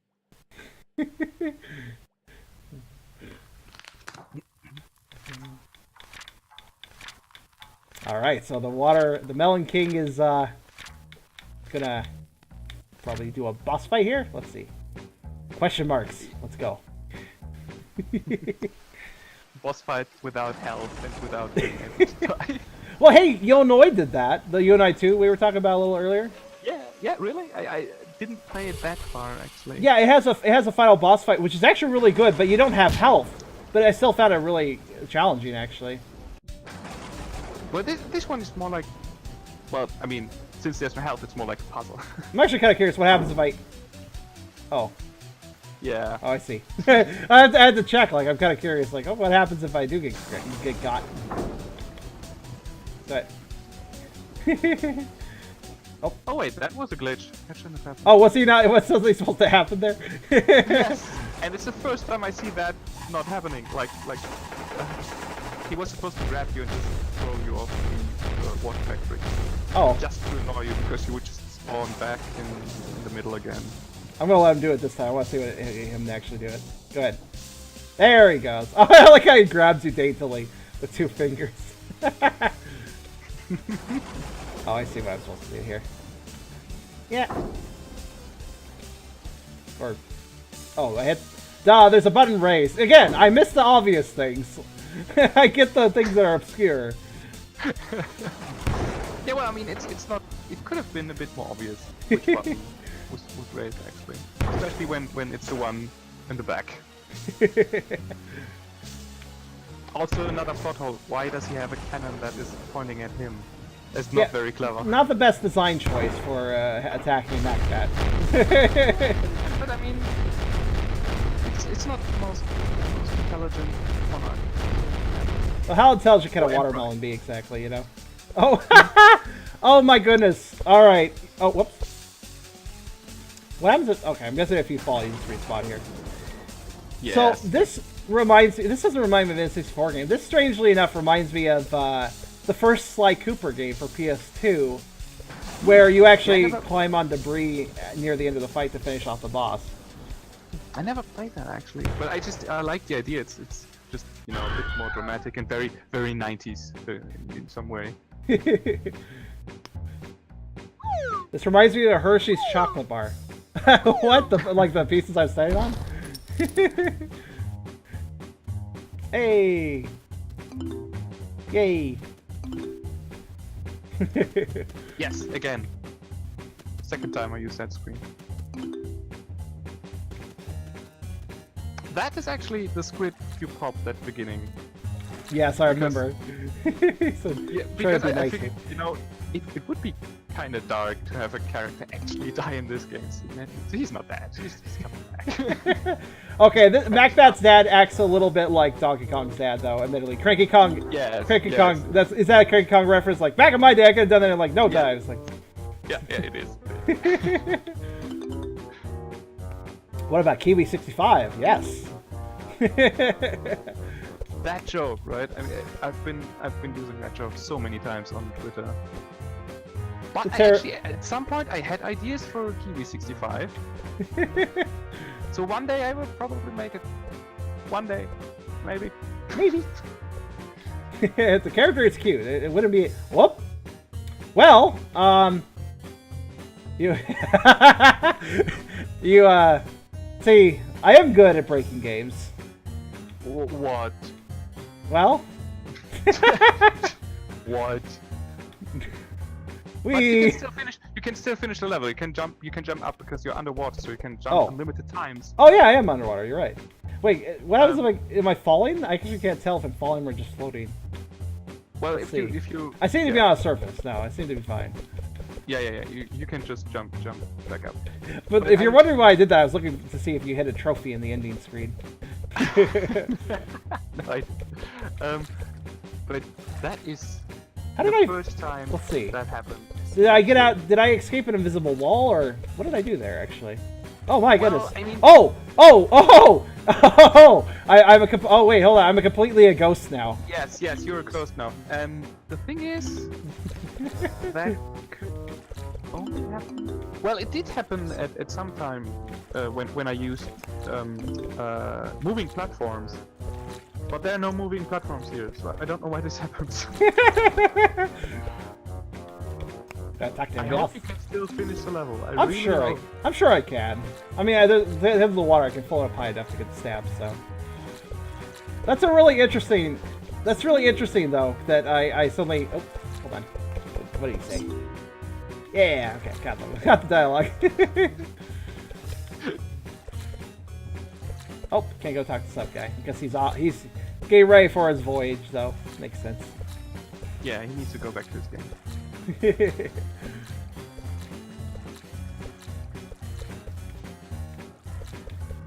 Anything over here? I like to explore. Well, since I'm a ghost, it's easier to explore now. I became a ghost bat. You should probably be able to go through everything. See, the irony here is, like, my persona, the Shadox, is actually a ghost type, since it is a Pokemon. That's the irony here. Maybe that is how you trigger it, Buck. Just use your special abilities. Is there anything on top of this rock? I can't tell now. I'll come back later when I'm not a ghost, I guess. Oh. Actually, there's one way I can collision tell. detection. Nobody needs collision detection when you don't tell. Game is so much easier without collision detection. Nothing's stopping me now. But I'm kind of curious how that happened. I need to check it later. Yeah, I'm curious too. Was it like, because all I did was float over the one guy and then I fell through. Yeah, and then you just passed through the palm tree. And then I was like, oh, okay, that's interesting. And, yeah. Oh, you could still finish the level at least. Yeah. That's good. I mean, I sucked through the sound afterwards, but you know, whatever. I'm going back to my home now, under the sand. He's like, bye. Oh my goodness. It was a ghost all along. That was a plot twist. I mean, Selena, as long as it's... Yeah, go ahead, I guess.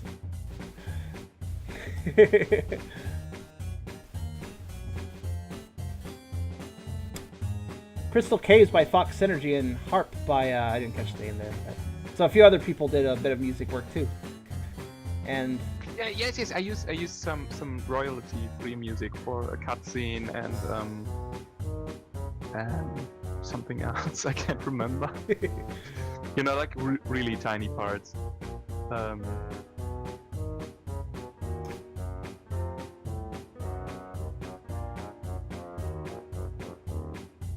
Bonus! Or is it? So let's see. Well, before I check out the bonus, I know that I've missed a few trophies. So let's see here. So, will it give me a trophy count if I'm in the level with the trophy, or like how is the hint in the bonus book, perhaps? Actually, maybe it is. It is in bonus book, yeah. The hint It's for not the. Not in the level. Oh, okay. Let's check out the bonus then. Oh, what's this? Oh, now this has a creepy tone to it. Yes. Well, the bonus content is a bit weird. That's why it's a bonus content, because it didn't fit the normal level design. Well, I'm always down for some bonus. We'll see what happens if I touch these. Oh, okay, it resets, yeah. That's kind of dying if it puts you at the back at the beginning of the level. Yes, I mean this is the only level where you actually kind of die. You just don't have like a life counter, but you still don't really die because it just resets you when you jump into the spinning saw blades. Well, yeah, you can't kill something this cute. That's the general rule of thumb. It didn't fit the normal level design, he says, having a vaporwave aesthetic level.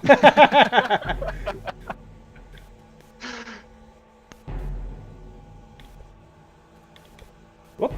Oh! There's checkpoints. That's good. I didn't realize that Saw was moving until it was too late. Yes, it would be really frustrating to start from the very beginning all the time. And I mean, like the levels in here are not, you know, that serious. It's just really just for fun. This is probably the hardest level. Not that I mind. It is. And then also, you know, because it's this 2D side view that you only played once before, it's a bit hard. Yeah, but 2D is also easier to control too. So, actually, the fact that Macbat has like 9 jumps and stuff and pretty good air control, you could make some very interesting, complex platforming courses with that. You actually, I Yes. saw some hints of that, like, you know, the saw blades. I had to make sure to time my jumps such that I could get through the whole horizontal course without running out of jumps, for instance. Yeah. That was actually kind of the interesting things you could do in 2D with this flapping mechanic. Yes, they all have the question marks. Oh, what is that thing? Oh, this is, oh, you were doing, oh, is this, I want to say either Resident Evil or, I guess more Silent Hill, actually, yeah, Silent Hill. It's kind of both, actually. Though, actually, with the Japanese sliding doors, I'm thinking of Fatal Frame a little bit, too. Though that wasn't a PS1 game, or N64, it was PS2, but... Yeah, I also got kind of inspired by Band Memories, the PS1 inspired horror game by, I always get his name wrong. Let me check. He's also Noah Paul.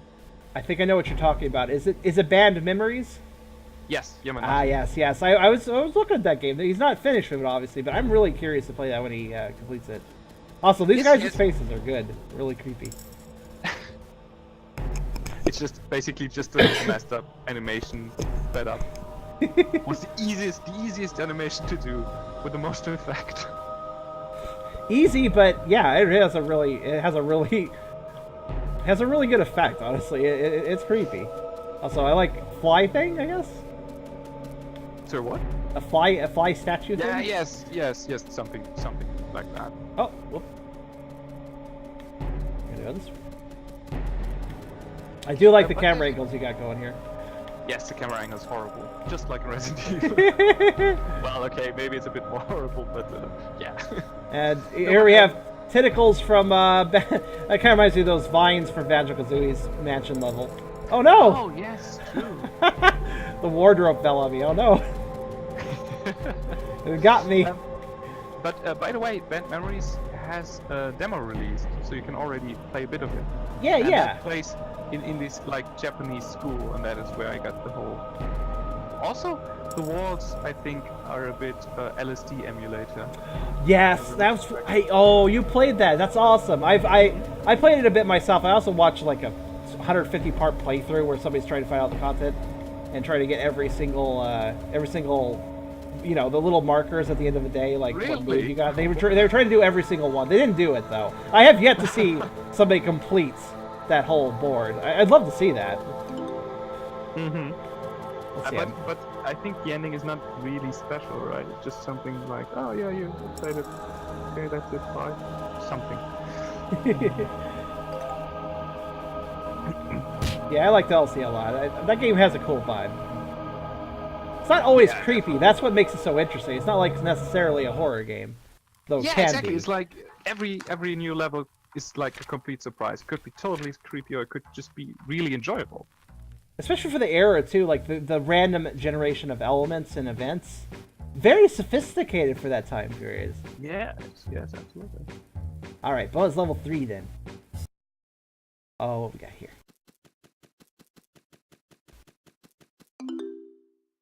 Golden thing behind those crates back on the beach. Oh, that's a hint. I get you. Yeah. This is a level where they basically tell you where the other golden statues are. Oh, I need them for this area. I get it. So let's see. So beach and what did you say? Shop back in the forest. So forest and beach levels, huh? All right. In that case, let me go back to title. So let's see. Let's just see how obvious these things were that I missed. And do I have to complete the level to keep the collectible? No. You Okay. can just leave after you collect it. I mean, it's not that obvious. It's just the one that most people find because it's the one that's not very well hidden. That doesn't mean it's obvious. Let's see. Behind the crates. I remember it said that. Oh, the camera locks Probably here, so because- probably not there. A lot of this game is inspired by Donkey Kong 64. That game's interesting. I really like it, but at the same time, I feel like there's too many collectibles. Not that it. Well, oh wow, yeah. How did I miss this? Not that necessarily there's too many collectibles, but kind of how, like, oh, there's these different colored bananas for each Kong, so why don't you go through the level with this Kong, and then why don't you go through them again with another level, with another Kong, another Kong, another... It's just like, gets a little tedious.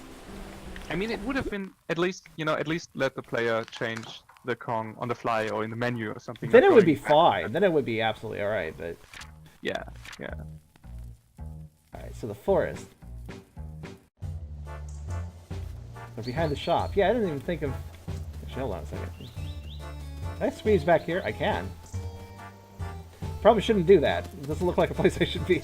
It's like straight up behind things. Ah, yep, there it is. Now, honestly, there I didn't think I could go behind, so that was a pretty clever one.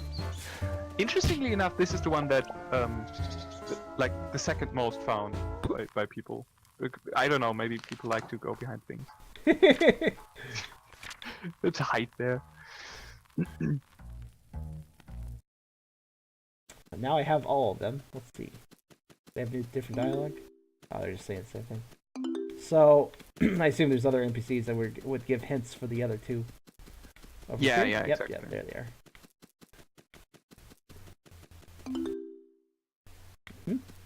Because I wanted to make this game really easy, so that basically everyone can play it, Yeah. And it kind of worked because at some point I got fan art by Whoa. someone. Whoa! I had a weird camera event there. Camera took I had to press the directional buttons to get the camera to come back to me. Oh boy. Okay. That is At first I was like, wait, am I like doing a no cam mode now or? But anyways, what were you saying? Sorry to interrupt you there. Oh yes. At some point I got fan art from someone for Macbat, and she drew. It's like just line art of Macbat, and she drew it for her 6-year-old son because he loves it. Because he loves this game. He played it. Played it many times, and he just he wished for some art he could color. Oh, that's So cute. she drew it, and that is so just thinking about this. Somewhere out there, there's like a 6-year-old boy playing this game. That's super cool. That is cool. Yes, and that is. Oh, go ahead. Oh yeah. That's the super cool secret bonus thing. Well, let's fly outside the level boundaries. Yes, because it was fun in Kiwi 64, Wait a so minute. why not bring it back as a ultra secret? What is that up there? I see something like way up there. I think I can get to it. I'm not sure where you're flying to. Oh, do you see if you look real carefully, there's a little black dot. I don't even know if I'm getting it there. Probably not. But I see that up there. Oh, I see that dot. Yes, that is nothing. That is a some graphical glitch. Maybe like oh, you know what? I bet it's like I'm assuming it's like there's an Easter egg there. Ooh. It's probably in the skybox. You can't probably reach it, I think. I was actually wondering like maybe it's like one of the the lid of the temple when it slid off. Maybe it like flew up there or something. Like I know that it's possible like when straight up deleting a model is not something a developer always does. I know sometimes it's just thrown somewhere where the player can't see it too. Yes. Oh, what did I just? Oh my goodness. Oh my goodness. This is awesome. Oh, speaking of Terranigma, right? Yes, it is. Yes. That's cool. Because I was like, look at those towers. I was like, wait a minute, I know what these towers are. This is like the really bonus stuff that didn't fit anywhere, actually. Oh, this is so cool though.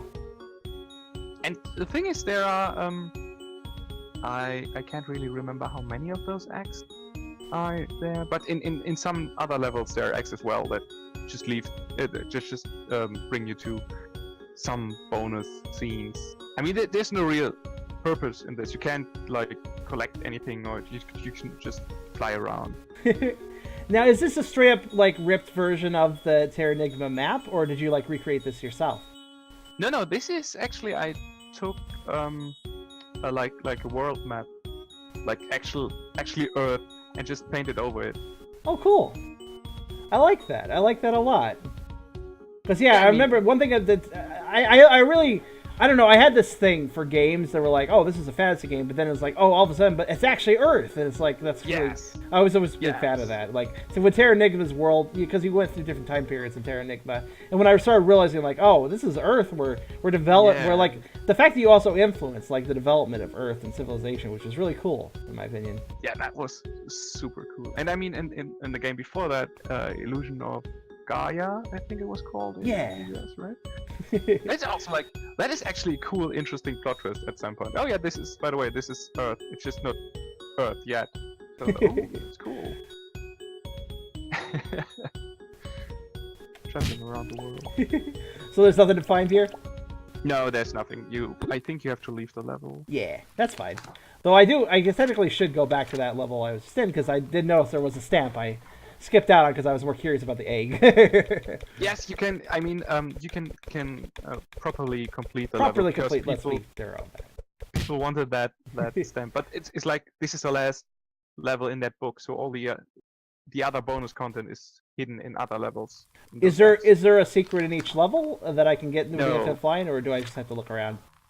There in some levels there Okay. are secrets, but not in every. I mean, So, like I was saying, like for instance, the horror level here, it's not like I can go up anywhere, so there's probably nothing here. No. I mean, in the bonus levels, there are no secrets hidden. Also, in levels that have a really close ceiling to you, there's also nothing hidden. Because I mean, the thing is to fly out of the level, and if there's a ceiling, it's hard to do that, right? Oh, actually, Maka makes an interesting point, Bunny Conda. He says that in Terra Enigma, South Africa is inaccessible. It is? I don't remember this. Yeah, I think I read something about that as well. I think you can fly over it, and it also says South Africa, but you can't land anywhere and you can't enter anything. So yeah, I think it's inaccessible. Huh.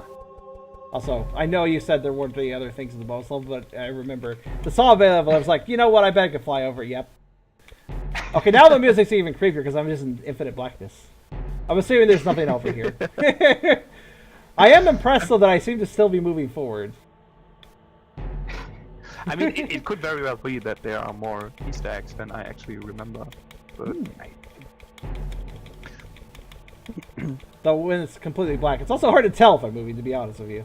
So I could be stuck against the you wall and not probably even know do. it. I mean, as far as I remember, there are no winds or invisible walls in this level.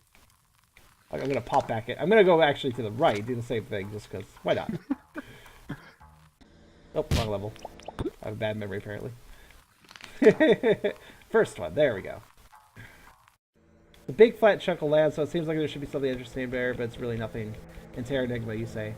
You know, honestly, that's probably just a case of, probably just, like, cut content, something they intended to add, but they didn't have time, probably. Because I actually got that, I kind of got that vibe from Terra Enigma, like some of the later levels. I kind of felt like things were getting a little rushed for the very last time period. I can't remember what it was exactly, but it feels like there was a lot less to do in that one than the previous time period. Like, well, actually, like, the game was pretty linear at first, but then it really opened up during some time periods, but then it kind of went linear again, if I recall. Yeah, exactly. And I think most of the stuff in the last chapter is just optional, right? Where you can help cities evolve or something by doing fetch quests. Right, and I think, yeah, I remember that. And also, I think there was, like, a notorious example, like, if you did something wrong with a particular city, you could never bring them to maximum prosperity. Like, if you just did something in the wrong order or something. And it was, like, really frustrating, because I think I did that. Well, I had to walk through, luckily. So when I arrived at a part, I was warned. Well, that was good. Yeah. Oh man, I miss the days where, like, a physical walkthrough. Yes. Game guide. Yes. Oh man, I miss game guides. The real one. Yeah. I still have that old Pokemon Red and Blue one. Ooh, nice. It's nostalgic to look at. Also, I'm gonna guess there's no secrets in this level because I entered into the infinite blackness again here. Though actually, wait, no, I want to do one more thing because I just like exploring. What happens if I fly underneath everything? I haven't tried that. I think you're just underneath. I think I'm just probably just underneath. Probably just underneath. Yeah, probably. I mean, I didn't really thought about adding anything to this level that prevents you from flying around, so I probably just completely forgot about this game. It's also It's probably, well, honestly, it makes more, it's more interesting to have the inky blackness, just, you can go in, oh, it's kind of weird how low that, oh, that goes low because of this section, right? Actually, wait a minute. What is that? I am intrigued. Is there like a lower section I wasn't at, or is that part of the, I don't know, like, maybe was that out of bounds? I'll have to check in a second. I think that's the part where you first took the elevator upward. Oh, that's the elevator? Ah, that makes sense. I was like, I saw a little texture that was like, what is that texture? I don't recognize it. It was probably the elevator, though. Oh, people are doing dog quotes in the chat. I have a bot installed that basically just draws from like 150 different quotes involving dogs. Nice. At some point, I wanted to include a dog character, but for some reason I didn't. Should always because include I dogs. couldn't make him to look like a dog. Admittedly, they are a little hard to model sometimes. Like, you model a dog, it can end up looking like a bear or something else, especially with low polys. Yeah, most of the time they look like apes when I did it. Apes, huh? Like, yes, A yes. long time ago. So that was weird. But, well. So I'm gonna. It's probably a safe assumption that any indoor level's probably not gonna have anything pretty fine. But Exactly. Yeah. all right. Figured I'd look at the bar real fast just in case there was like a hole in the roof and I didn't notice it before or something. All right, let's go. It could be, but then it's one of those clipping through things that weren't intentional. True. Which, granted, I can do that. We've learned, but let's see. Anything at the beach? Hello, unicorn. If Hello, that is unicorn. how you pronounce it. I'm gonna assume so. That's a clever way of spelling it. Oh, the wind still gets me up here. Actually, wait. Oh. Oh. I think I got so you can get around the wind, actually, it looks like. Yes. You just need to jump very, very high to get behind the, I don't know why I made it that high, honestly. I don't know, but yeah. Now, is the draw distance of this game like the old games, where the things pop in if I get close enough, or? It kind of emulates that. Like it's not 100% accurate. I mean, everything is always loaded, but I included this fog that just makes it, Yeah. disappear. Like, That was a question to simply know if I should go towards the corners, even if I can see them, to see if I'm not comfortable. now you can everything. It's interesting. You're circling around the level now, without. I think now you're really far away from the secret. But, Oh, I went too far. I'm like, it must be at the extreme edges. All right, so it's not that far away. a little It's more not inland, that perhaps. I'll look around a little closer. Doo-doo-doo. Where would I be? So is it just kind of above the ocean, or is it higher up in the sky? No, it's on the ocean level. Okay. I'll just stay down here then and start looking around. Oh, he needs like a. I feel like now that I'm doing this, I feel like he needs like a dive bomb or like a spin forward. Oh, I bet maybe it's it. Oh, I know where it might be. After all, the watery factory is in the distance. So what It's if like I? the only other thing besides the level. Yeah. Makes sense. Oh wait, that is actually also your Twitter name, right? Oh, now I get it. Okay, yeah. I know who you are. Finally.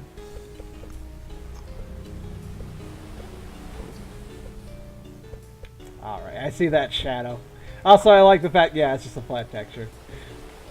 Reminds me of, this actually, the whole idea of a flat texture of a later place you visited out in the ocean. That reminds me of Majora's Mask, the Great Bay Temple, where if you had the ice arrows, you could actually make ice. If you went swimming in the ocean towards it, it would teleport you away because you can't reach it that way. You have to use the turtle. Yes, but you could with the ice arrows. you know about that, right? You use the ice arrows, you make platforms, you jump between the platforms, yeah. you don't get warped back. You go up to that flat texture and just have fun with it. And it's so tiny, right? It's like it looks so big from the distance, and you come close. It's like super tiny. And okay, that is the Great Bay Temple. The Great Bay Temple, also known as the Fun Size Bay Temple.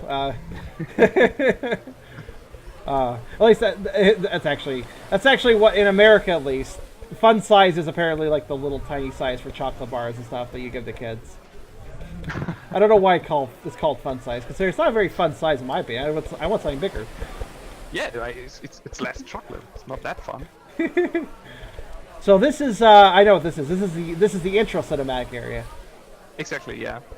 I thought it might be interesting to walk around it Ah, and see I like how the that. light model on the other side is just flipped the wrong way. Oh, is it? Let's see. The This for the one's windows correct, or but the other side is yeah, like the I see what you're talking about. Yeah, it's not lined up right. Fun is actually short for fundamental. You only need 6 or 7 M&Ms to get the fundamentals of those. I mean, if you want to know the fundamental of a candy, I guess you don't need very much of it, but where's the fun in that, really?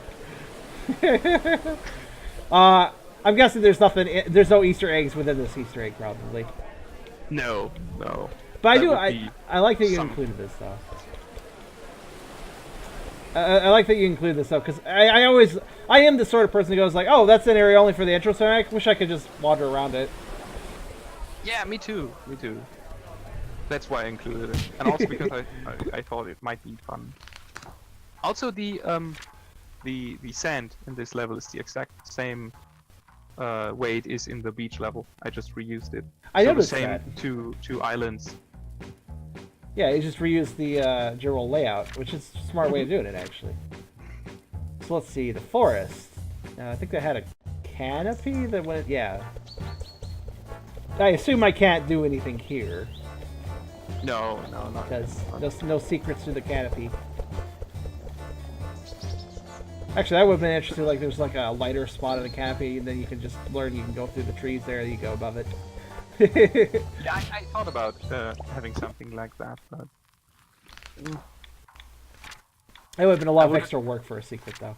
yeah, especially I would have like needed to render the upper part of the trees or something. And, yeah, not gonna happen. Let's see here. Jungle. I noticed with the jungle, I noticed the skybox. I noticed that the it's a dome, right? The skybox kind of wraps over the area. Actually, it's a cube. Oh, is it? Oh, it is Yeah, a cube. but- It just looks like a dome for some reason, huh? Yeah, but because Unity has this, like, the Unity engine has this, I don't know, way to stretch it so it looks more like a dome. And this is like the cheapest way you can make skybox in games, just having a cube around it. Oh, that's Also- interesting. Oh yeah. Nobody actually looked around the mountain. Oh yeah. Yeah, I had a I mean, feeling like I was kind of there's curious. nothing. It's just weirdly out of shape mountain textures. But Well, actually, I had a question. Down the bottom, Yeah. there's this like red ring around the bottom of the skybox. It was kind of interesting to me. that is that- Is that a case of the top of the skybox looping back wrong, perhaps? Like, because the top of it's red? no. The thing is, because the textures are so low, it's like 32 by 32 pixels. The bottom of the sides would loop around at the top. So because the top is, the top part of the skybox is completely red, I needed to have like this red line down there, so there wouldn't be an orange line in the red sky. Oh, that makes sense, Up yeah. there. Because otherwise that'd look really odd, yeah. Yes. Makes sense. Also, I do like how, like, the mountain, it's a gigantic texture, and a great deal of it actually stretches out of the level. It's actually more efficient that way. I mean, trying to stick it in the level would take more work. Here you go, Char. Oh, thank you, Rita. Alright, so what's this Easter egg? Let's see. More cupcakes. I always forget about those Easter eggs. It's like I'm just as clueless as you are now. Oh, that one. Yes. Yeah. Oh, hello, Dr. Robotnik. This is Sonic. Did I Adventure, mention I'm a isn't huge it? Sonic fan? I am too. I don't blame you at all. Let's see here. Oh, look at this Sonic OC. Yes, before that was like years before Sonic Forces was announced. It's my OC, don't steal.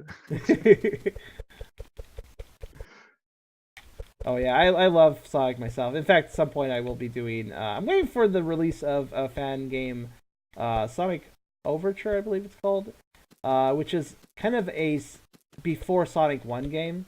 Because I had this really clever idea. I was gonna play Sonic Overture, which is kind of like Sonic 0, and then I was gonna play Sonic the Hedgehog 1, and then I was gonna play Sonic Before the Sequel, which is a fan game that takes place between 1 and 2.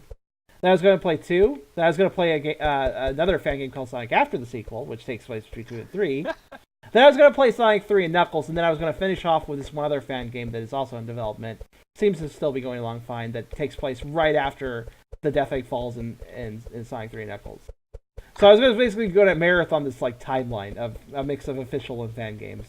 That sounds actually like a cool idea, especially because going from fan game to original game back to fan game, that's interesting. Especially with the Sonic series. Have you played Sonic Before and After the Sequel by chance?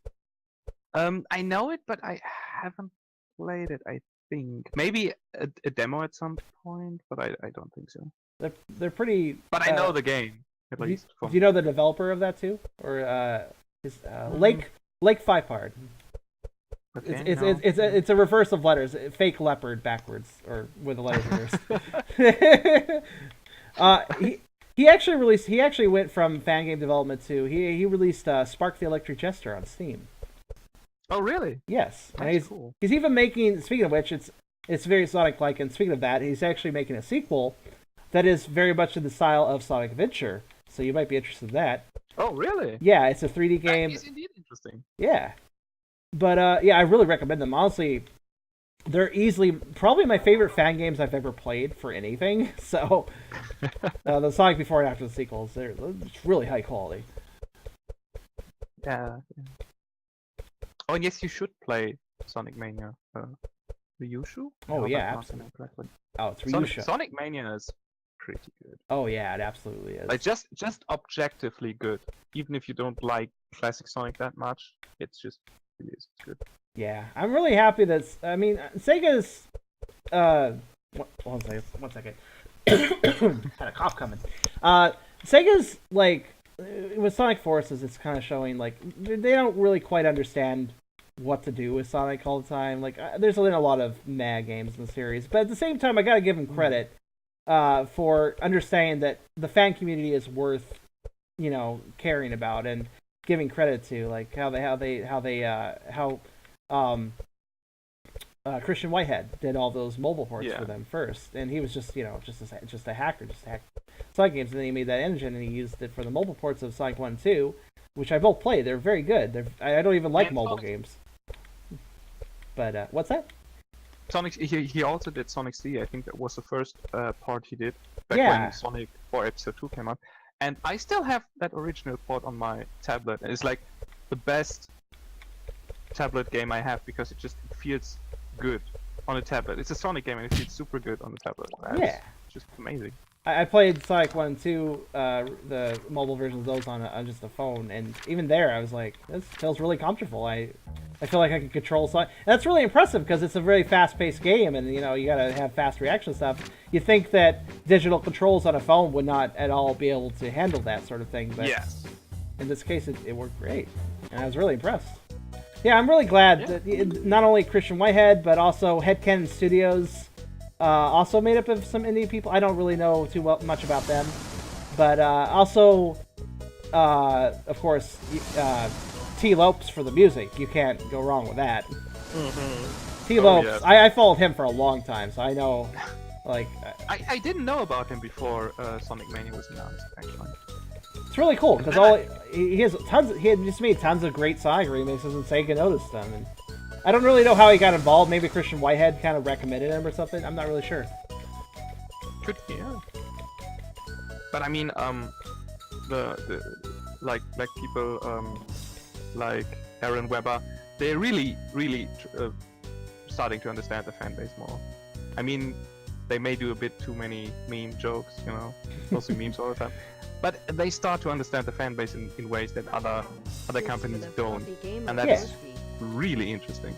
That's super cool. Also, I'm amused by something. You put wind here, but just shortly after the wind is an invisible wall. It's just something I noticed. That is probably the invisible wall is still there from before I used wind, and I just forgot to get it out there or something. It's like it's a 2-layer protection, though. But I think, if I remember correctly, there's no Easter egg in this level. Oh, that's fair. But I was absolutely, I'm still interested in that tree to the right. I gotta fly past it. Well, assuming I can, anyways.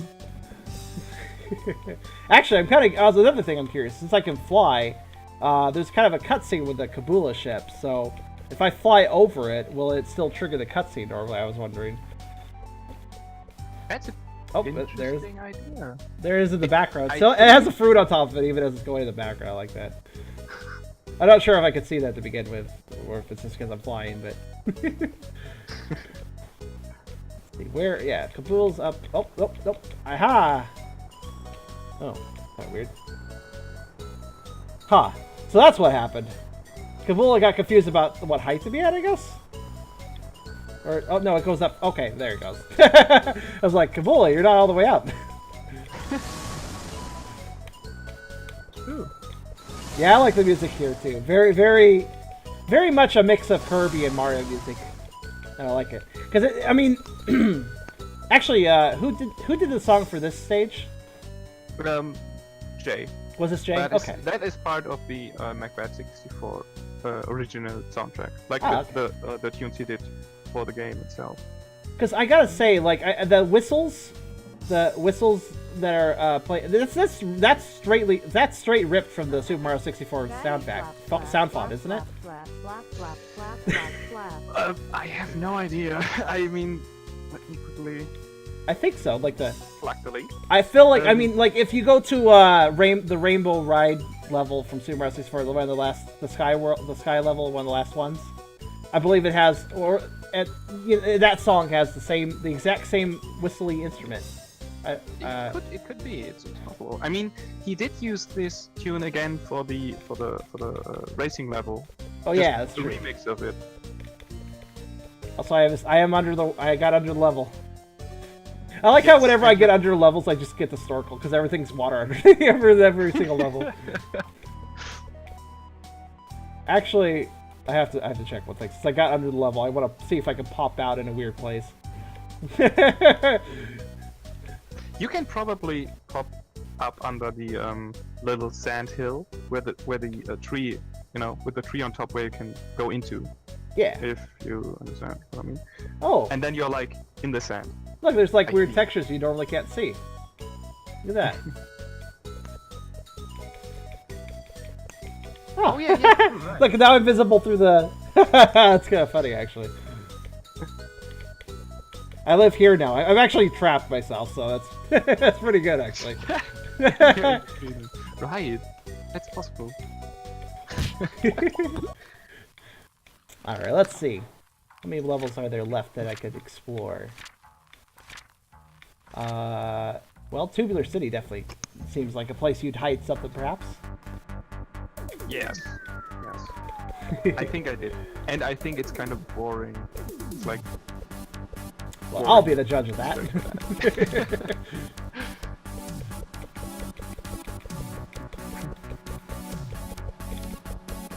Also, Ryushu, nice text-to-speech you did there. he made the thing that... Yeah, there it is. I found it quick. Yeah, I have a text-to-speech option for when people donate bits and money and stuff, and it just says whatever they say, and it's pretty amusing sometimes. I still want to see somebody donate and do the word soy, though, because I remember a very old voice-to-text voice. Whenever the word soy was presented, it said swa, swa, swa, swa. I was like, what? That's not soy. What's this? Yes, Neo Kobe pizza. Oh, is this Neo Kobe? What is Neo Kobe? Is so familiar. That's from something, right? From Snatcher. Snatcher, that's it. Snatcher. Yes. I remember now. I don't remember if the sign featured pizza dropping into a ramen bowl, though. I did No, it. that is like that is the it was like this translation failure, right? Because it's like an actual thing in Japan where you have like something that that resembles a pizza and you put it on top of your ramen. Really? But in the translation it was like you have a slice of pizza and you drop it into your soup. So yeah, it's kind of funny. But yeah, I love Snatcher. Snatcher is a super cool game. In fact, it's my favorite Hideo Kojima game. Oh, I can Yeah, see and- that actually, because like it's a really unique game. Like out of the games he's made. Also, being one of his earlier entries too, it was like I would say it's like one of his first breakout titles. That and Yes. Police Knots, also similar to Snatcher. I think it's called Police Knots. Yeah, right. But I've never played that. Yeah. I think it was only released in Japan or something. Yeah. Like there's no real There official translation. There is a there. I think over on RomHacking.net they put together an English translation for the game, which is pretty cool. Yeah. So you say this one's a bit boring. I see what you mean. Like it's just one street. Yeah, and- it's but it's I still like the reference though, and I still like the sign. Can I go over here? Yes, I can. the translation.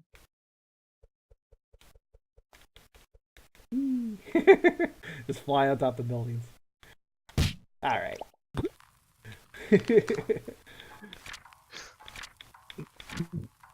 Do I need to turn on the extensions to hear the text-to-speech? The text-to-speech should just happen in stream. As long as you're listening to the stream, you should be able to hear the text-to-speech. Now, I assume that the infinite flight does not translate to the kart racing. So that would be amusing. I mean, it wouldn't help you that much, but But actually, since now that I've already beat it and stuff, I'm actually kind of curious about something. If I go off track, oh my gosh, you're slow off track. Oh, there's a visible wall. Okay, I was curious what would happen if I ran into the bouncy guy for the other level. oh yeah, no, it's just a decoration. But I think there's at some point here there's one tiny Easter egg, if I remember correctly. It's like the last one I included in the game. Oh, you know though, there is a bonus level with this racing track. It's in mirror mode. I'm playing it now. I actually haven't seen Ready Player One yet, but everyone is talking about it. Ready Player One. What And is yes, that I again? see. That's this movie with all the references and tributes and homages to other movies and games, and it's basically like Macbat Oh, for nice. N64 games, but for movies and more games and more budget and a lot cooler and stuff like that. I'm so slow off the track. You really are. Like, go off track, you've lost. Yeah. Let's see, Moody Mansion. I don't think I can fly anywhere around here, but No. trying to think like, no, there's no outside areas for this one, so. Well, about the only interesting thing you could do. Actually, there is one thing that could possibly, if I get the camera inside the painting and then fly, I probably could just confuse that. Yep, it's a little confused. Just poor camera. I'm just gonna abuse it. So let's see. It pretty much just leaves the. Let's see. There's all the way over here, and yeah, the watery factory is indoors, but it does have a high roof. So let's see. Could be possible. Could be. There are all these. I was actually one thing I was noticing is like there's kind of, you know, the bathtub is kind of round and there's corners around the bathtub, and there's also water outside the bathtub, I noticed. So that's probably just there because it's flooded a bit, but now I can dive outside of it. And I can look at now the bathtub looks like a fishbowl because I'm viewing it from the See, I think outside. there's no in-game explanation why the water's outside the bathtub. I mean, there's a technical explanation because it's just like a huge plane, but Oh, I see. I just figured it was like indicating like, yeah, the water's not leaving the factory, so it's kind of flooding the area. And Yes, backed up. that is the official explanation from now on. Then, suddenly, I've added to the lore. There we go. Character. Oh. What role he played, what the game was about, and if she could play after I was done. And thus began my one-sided rivalry with Big Boss. Is that right, Ricky? Also, nom nom. Let's see, who's this? Who is this giant? Is this the a character that's in the game normally, or is this a special character? Oh, this is It's a character from Kiwi 64. Oh, okay. Because I was like, this seems kind of familiar. All right, let's see here.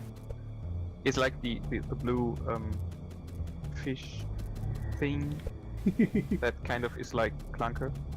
Oh, I'm disappointed. I was like, oh, like Clinker, I can go inside? No? Okay, no. It's just a prop.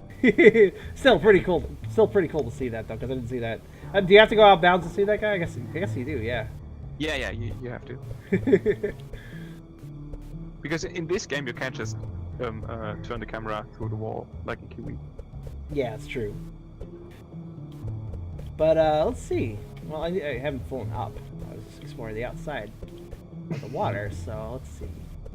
Let's go up now. I'm trying to think of if I missed any stats. Or just, forgot about things I included in the game. Yeah, if I missed anything else, feel free to tell me if you remember. So I am trying to be as thorough as possible. So. I mean, there's like one last little thing that is kind of funny, but it's not real Easter egg. Well, I'm still interested. No, I will ask now. Is there actually anything in this level besides the? No, that's all. Still worth it though. Giant om nom things always worth seeing.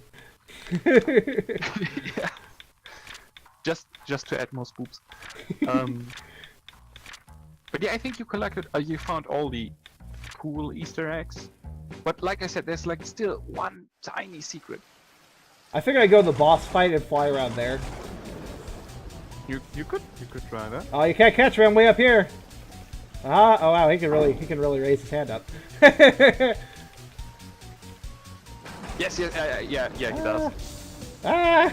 And then just throws it down to the ground. Oh yes, this is also the place where the hand goes when it's like damaged. Yeah, I saw that. High out of the sky. Let's see, is there anything around here?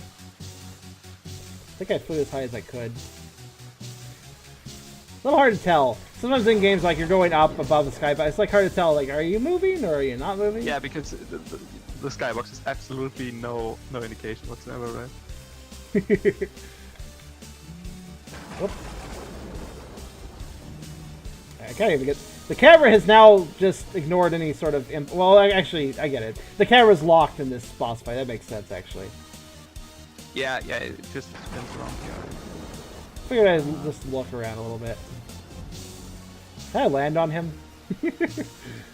I don't know. I think you can. Let's see. Oh, well, that's odd. So, like, I can't go through most of him, but it seems like I can land on the, well, he's a little slanted, so I'm sliding, but... Oh, there, I got inside his tank. I'll take the fight directly to him. Go past his robot defenses. Yeah, I'm assuming there's no secrets here, but I just wanted to see... I wanted to see how the boss would respond. Like, oh, you know what? Let me go to the second phase of this boss fight. I'm kind of curious what happens if I start flying around there. I think nothing. Probably nothing. But I'm not saying there's no secret in this level. But oh, there is I a secret. I can give you a hint if you want to. Oh. Because like I said, it's not a really good Easter egg. It's just. Yeah, I'll take a hint. Sure. I mean, you did try to fly all the way upwards, right? But you could also I try- may have fly all the way downwards, perhaps. Well, no, but you could try to fly away from the fight. Ooh, like away from the camera, perhaps. Yeah, just flying into one of the edges of the skybox or something. Oh, okay. Also, what is that up there in the sky? Is that a... Wait, did one of the hands stand up there? Graphic night. Oh, yeah, it could be. could be that the other hand is just floating around Huh. somewhere up there. It's like way up there. Yeah, because I never really destroyed or unloaded it because I needed the hand later on. I think I don't remember. Maybe I was just lazy, really. Could be. Oh god, oh no, hand, please! It's pushing me upwards. It's like I'm trying to go down, hand, please. Oh, what? Oh! World completed. That's cute. Oh, okay, you found it. Oh, does that get you to the ending too if you do that the first time, or? Oh, I think you have Well, to do you that. can't though. do it the first time because you don't have the infinite flight. Like, you just come down. But yeah, it's like I like the idea of you know what, you just fly away from the fight, and he's like, no, wait. I like that. Now I'm yeah, gonna beat the fight real fast because I do want to mess around. Oh with yeah, it. right, okay. Actually, will he say, "Hey, come back here" when we're at the phase where he's just following with Rebel? Or is he programmed to only do that during the proper fight? I don't know. I think, if I remember correctly, he's only doing it during the proper fight. But it could be possible that it's still there and that it still works when you almost won. Like, okay, yeah, I could win this, but nah. I just wanted to show you I could beat you, not that I need to. Just leave you with that fact, and that's good enough. The next time you know.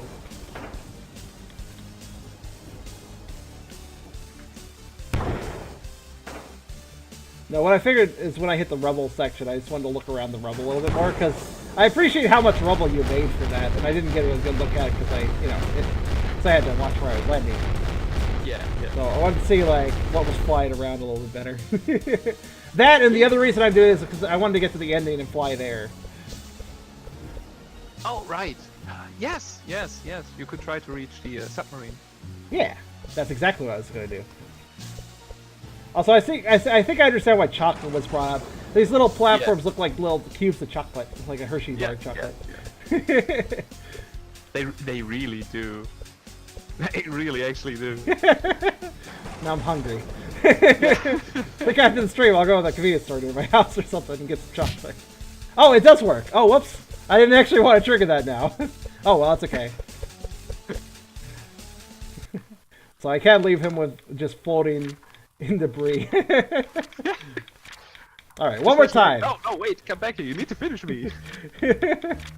Alright, now I'm gonna do a speed run on the boss fight. Actually, I'm kind of curious how the speedrunners, if they do they exploit this boss at all?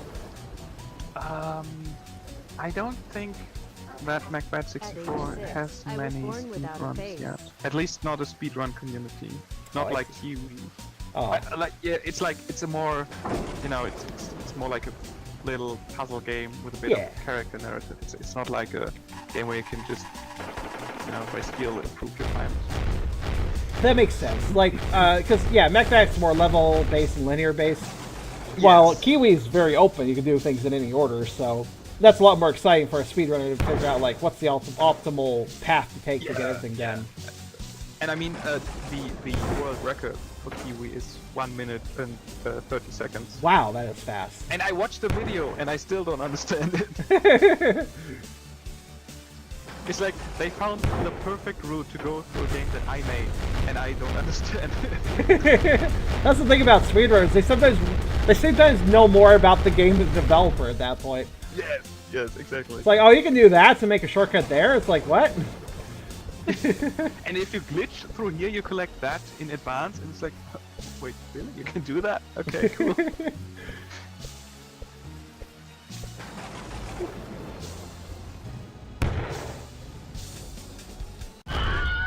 Those clouds.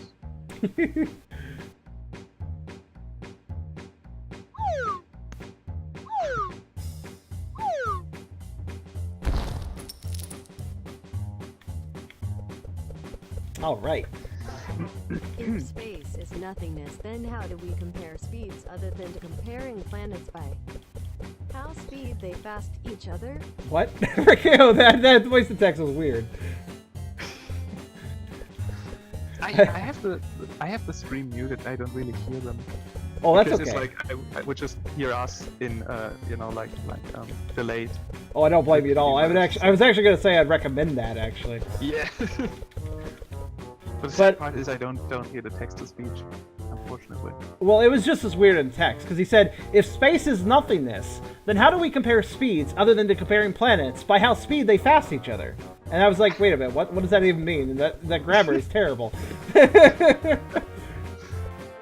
How can mirrors be real if our eyes aren't real?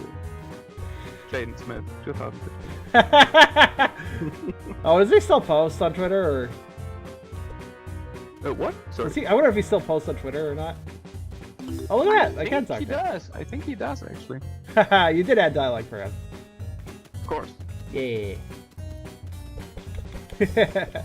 So let's see. Is there anything else for me to find, or oh, well, no, I think not. I think that's I it. think that really is all.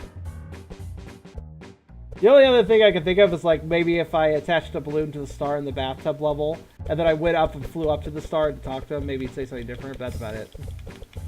No, he doesn't. He always just says that he now finds out for it. All right. Well, I guess that pretty much covers it then. Oh, I can't seem to quit. I gotta go with it. I gotta go for the stamp. Yes. I have to get the stamp first.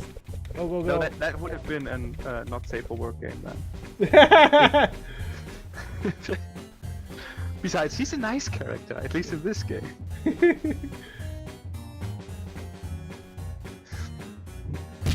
Yay. I'm still sinking through the world after getting stabbed. I did it again. Come on. Did it again. That is, I don't know what happened there. I really don't know. I'm so good at doing whatever the heck that is. Yeah, I'm just happy that it happens like in the last part of the game where you can't screw up anything anymore. Well, the game can't screw up anymore, and you still can't finish the level. I mean, that would be horrible if you like beat the final boss, but you can't finish the thing just because you ghost through everything. No.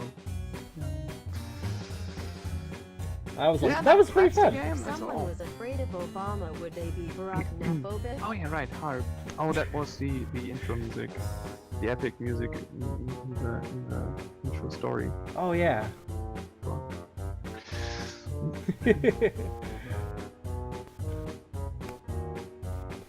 All right, let me see something here while we finish up on the game here. We're gonna probably do the giveaway now, but let me make sure there's no it's other fine. viewers that wanna. Anybody else show up that I should need to ask? Doesn't look like it. So it looks like everybody stuck around for it, which is great. So guys, at this point, we're gonna do the giveaway. So yeah, that was Macbat 64. Very fun game, I have to say. Now, I will address, I guess, an elephant in the room. I noticed that most of the Steam reviews for this game were positive, but I did notice that a few people did have a problem with the length of the game. Yeah. In my personal opinion, I don't know.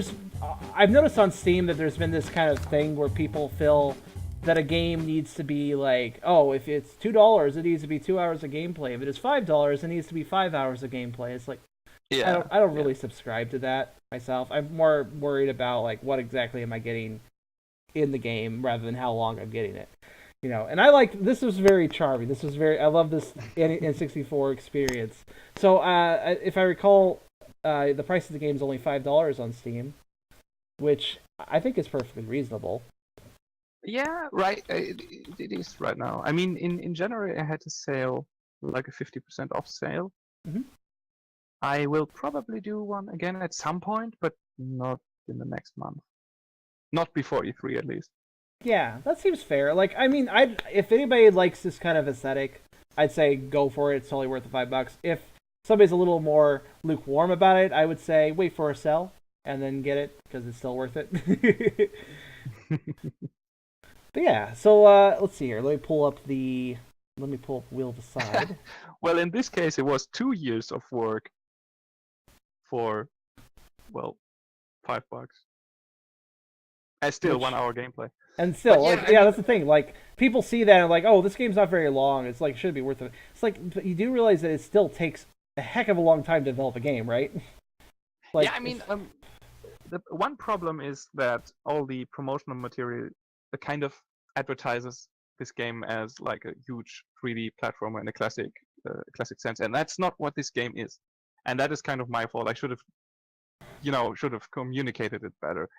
But yeah, I mean, most people actually play the game seem to be happy with it, so Yeah. that's all that matters. Yeah, I think that's It really still the... has What's that? positive review on no Yeah, rating. most people like it. I just noticed like a few negative reviews pop up. I personally think you nailed it on the head there. I don't really blame your marketing too much about it, but I think a lot of people just have this assumption of like, oh, this looks like Banjo-Kazooie. That means it has to be a platformer with collectibles and several worlds, and it's going to be like, at least 10 hours of gameplay. Like, they just get this assumption going, Yeah. That's not really your fault that they're making that assumption. But yeah, let's do this giveaway then. So we have a total of 8 people and 3 keys, so that's a pretty good ratio, I think. So let's see here. Do I have the wheel up? It's on screen. Yep. Okay. So let's spin to win. Spin to win. First key will go to Ryusho. I'm just gonna spin them all and then I'll hand out the keys. So Ryusho gets the first one. Yeah. Congratulations, Ryusho. Oh, Aragon. Yes, congratulations. Aragon, I know it's a little bit late, but I know you were around. He was just lurking, so I completely forgot about him. He's my admin, so he's a mod of mine, so he was on the list. Aragon, a little late, but did you want to be part of the giveaway? Actually, I'm already spinning now, though. Too late. Now too late. Deal with it. I mean, I could just modify the wheel and spin it with the other names. I don't know, though. It would affect the ratio. It doesn't really matter. Well, let's just see if Aragon cares. Aragon, do you care? Did you want this game? You could also all just follow me on Twitter. I'm occasionally giving out keys there. There you go. Like that's a good middle ground. Because technically, I did ask him. I did ask when he was around. He didn't say he was interested. So theoretically speaking, adding to the wheel would be a little silly right now. So let's keep going. All right, the next one. Obviously, if we get a repeat, I'll just spin again. Rena got a key. Got 2 R names. We'll get a third R name. Actually, we have Rakeo, so let's see. We're gonna get 3 R's. Nope, the third one is Selena Thunderwing. So Selena, you got the third one. So, all right, cool. Congratulations. Congratulations, guys. All right, guys. So let's see here. I'm gonna let's see. Make sure I don't pull up. Oh yeah, Firewing 64. Good game.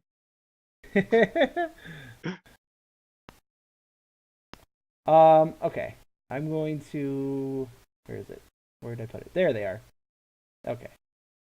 So let's see. How do I private message people again? I'm so bad with Twitch. No idea. I'm so bad with Twitch here. Okay. Me too. All right. The 3 of you that won, I'm gonna private message you. Right. I'm gonna whisper you. Whispers are disabled in pop-out chat. Oh. Well, one second. Let me load the normal chat so I can do whispers, and I will whisper each of you the games. Game keys.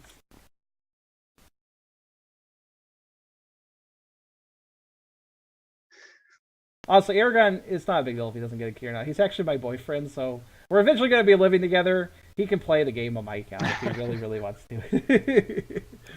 And I mean, you can share a Steam library without living together. This is true. Actually, I think we might already have family sharing. So in that case, you can play it. There you go.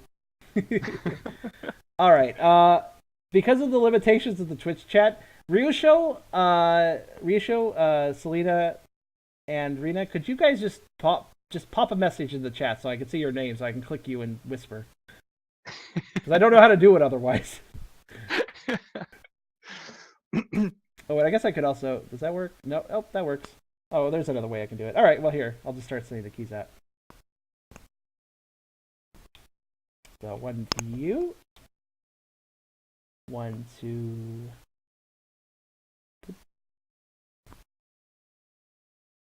To you. There we go. And 1 to who won? Rena. That's right. I have a great memory. There we There we go. All right, there you go, guys. Just check your whispers. I've sent you guys all a key.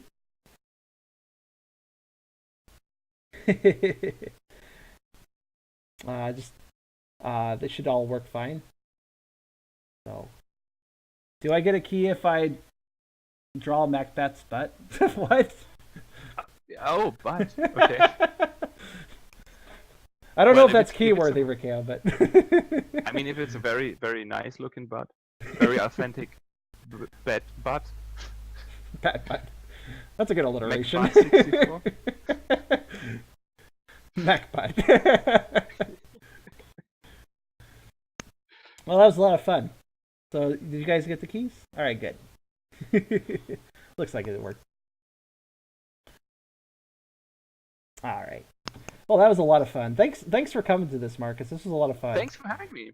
It was fun, and it was also interesting to see all those bugs for the first time.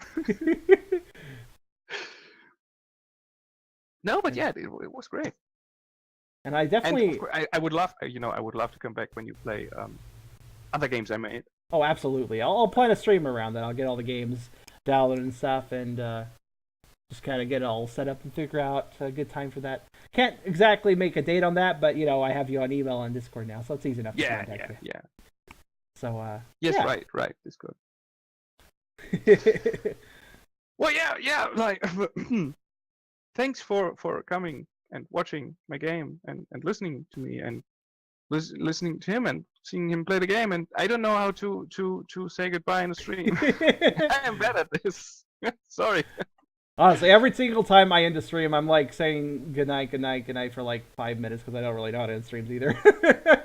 Like, see you guys later. I hope you're well. Yeah, goodbye. I don't want to just disappear. It's like That's a good idea. Right? And yes, and good night is also a good idea because I'm going to sleep now. It's 2 a.m. No, wait, it's not. It's 1 a.m. in the morning. Jeez, I think I'll go to bed early myself, so I'm not too far off from bed either after the stream, anyways.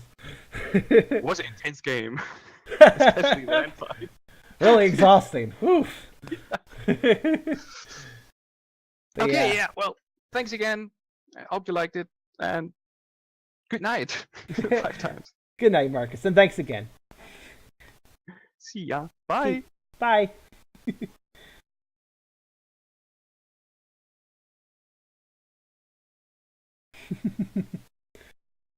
Well, that was a lot of fun.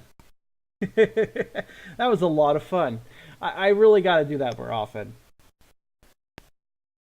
Absolutely got to do that more often. Gotta get more devs involved. I've actually have dev contact with a lot of the review keys I get. So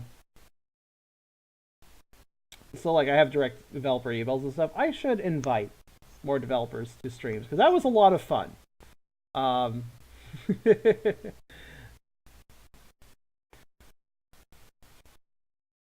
But yeah,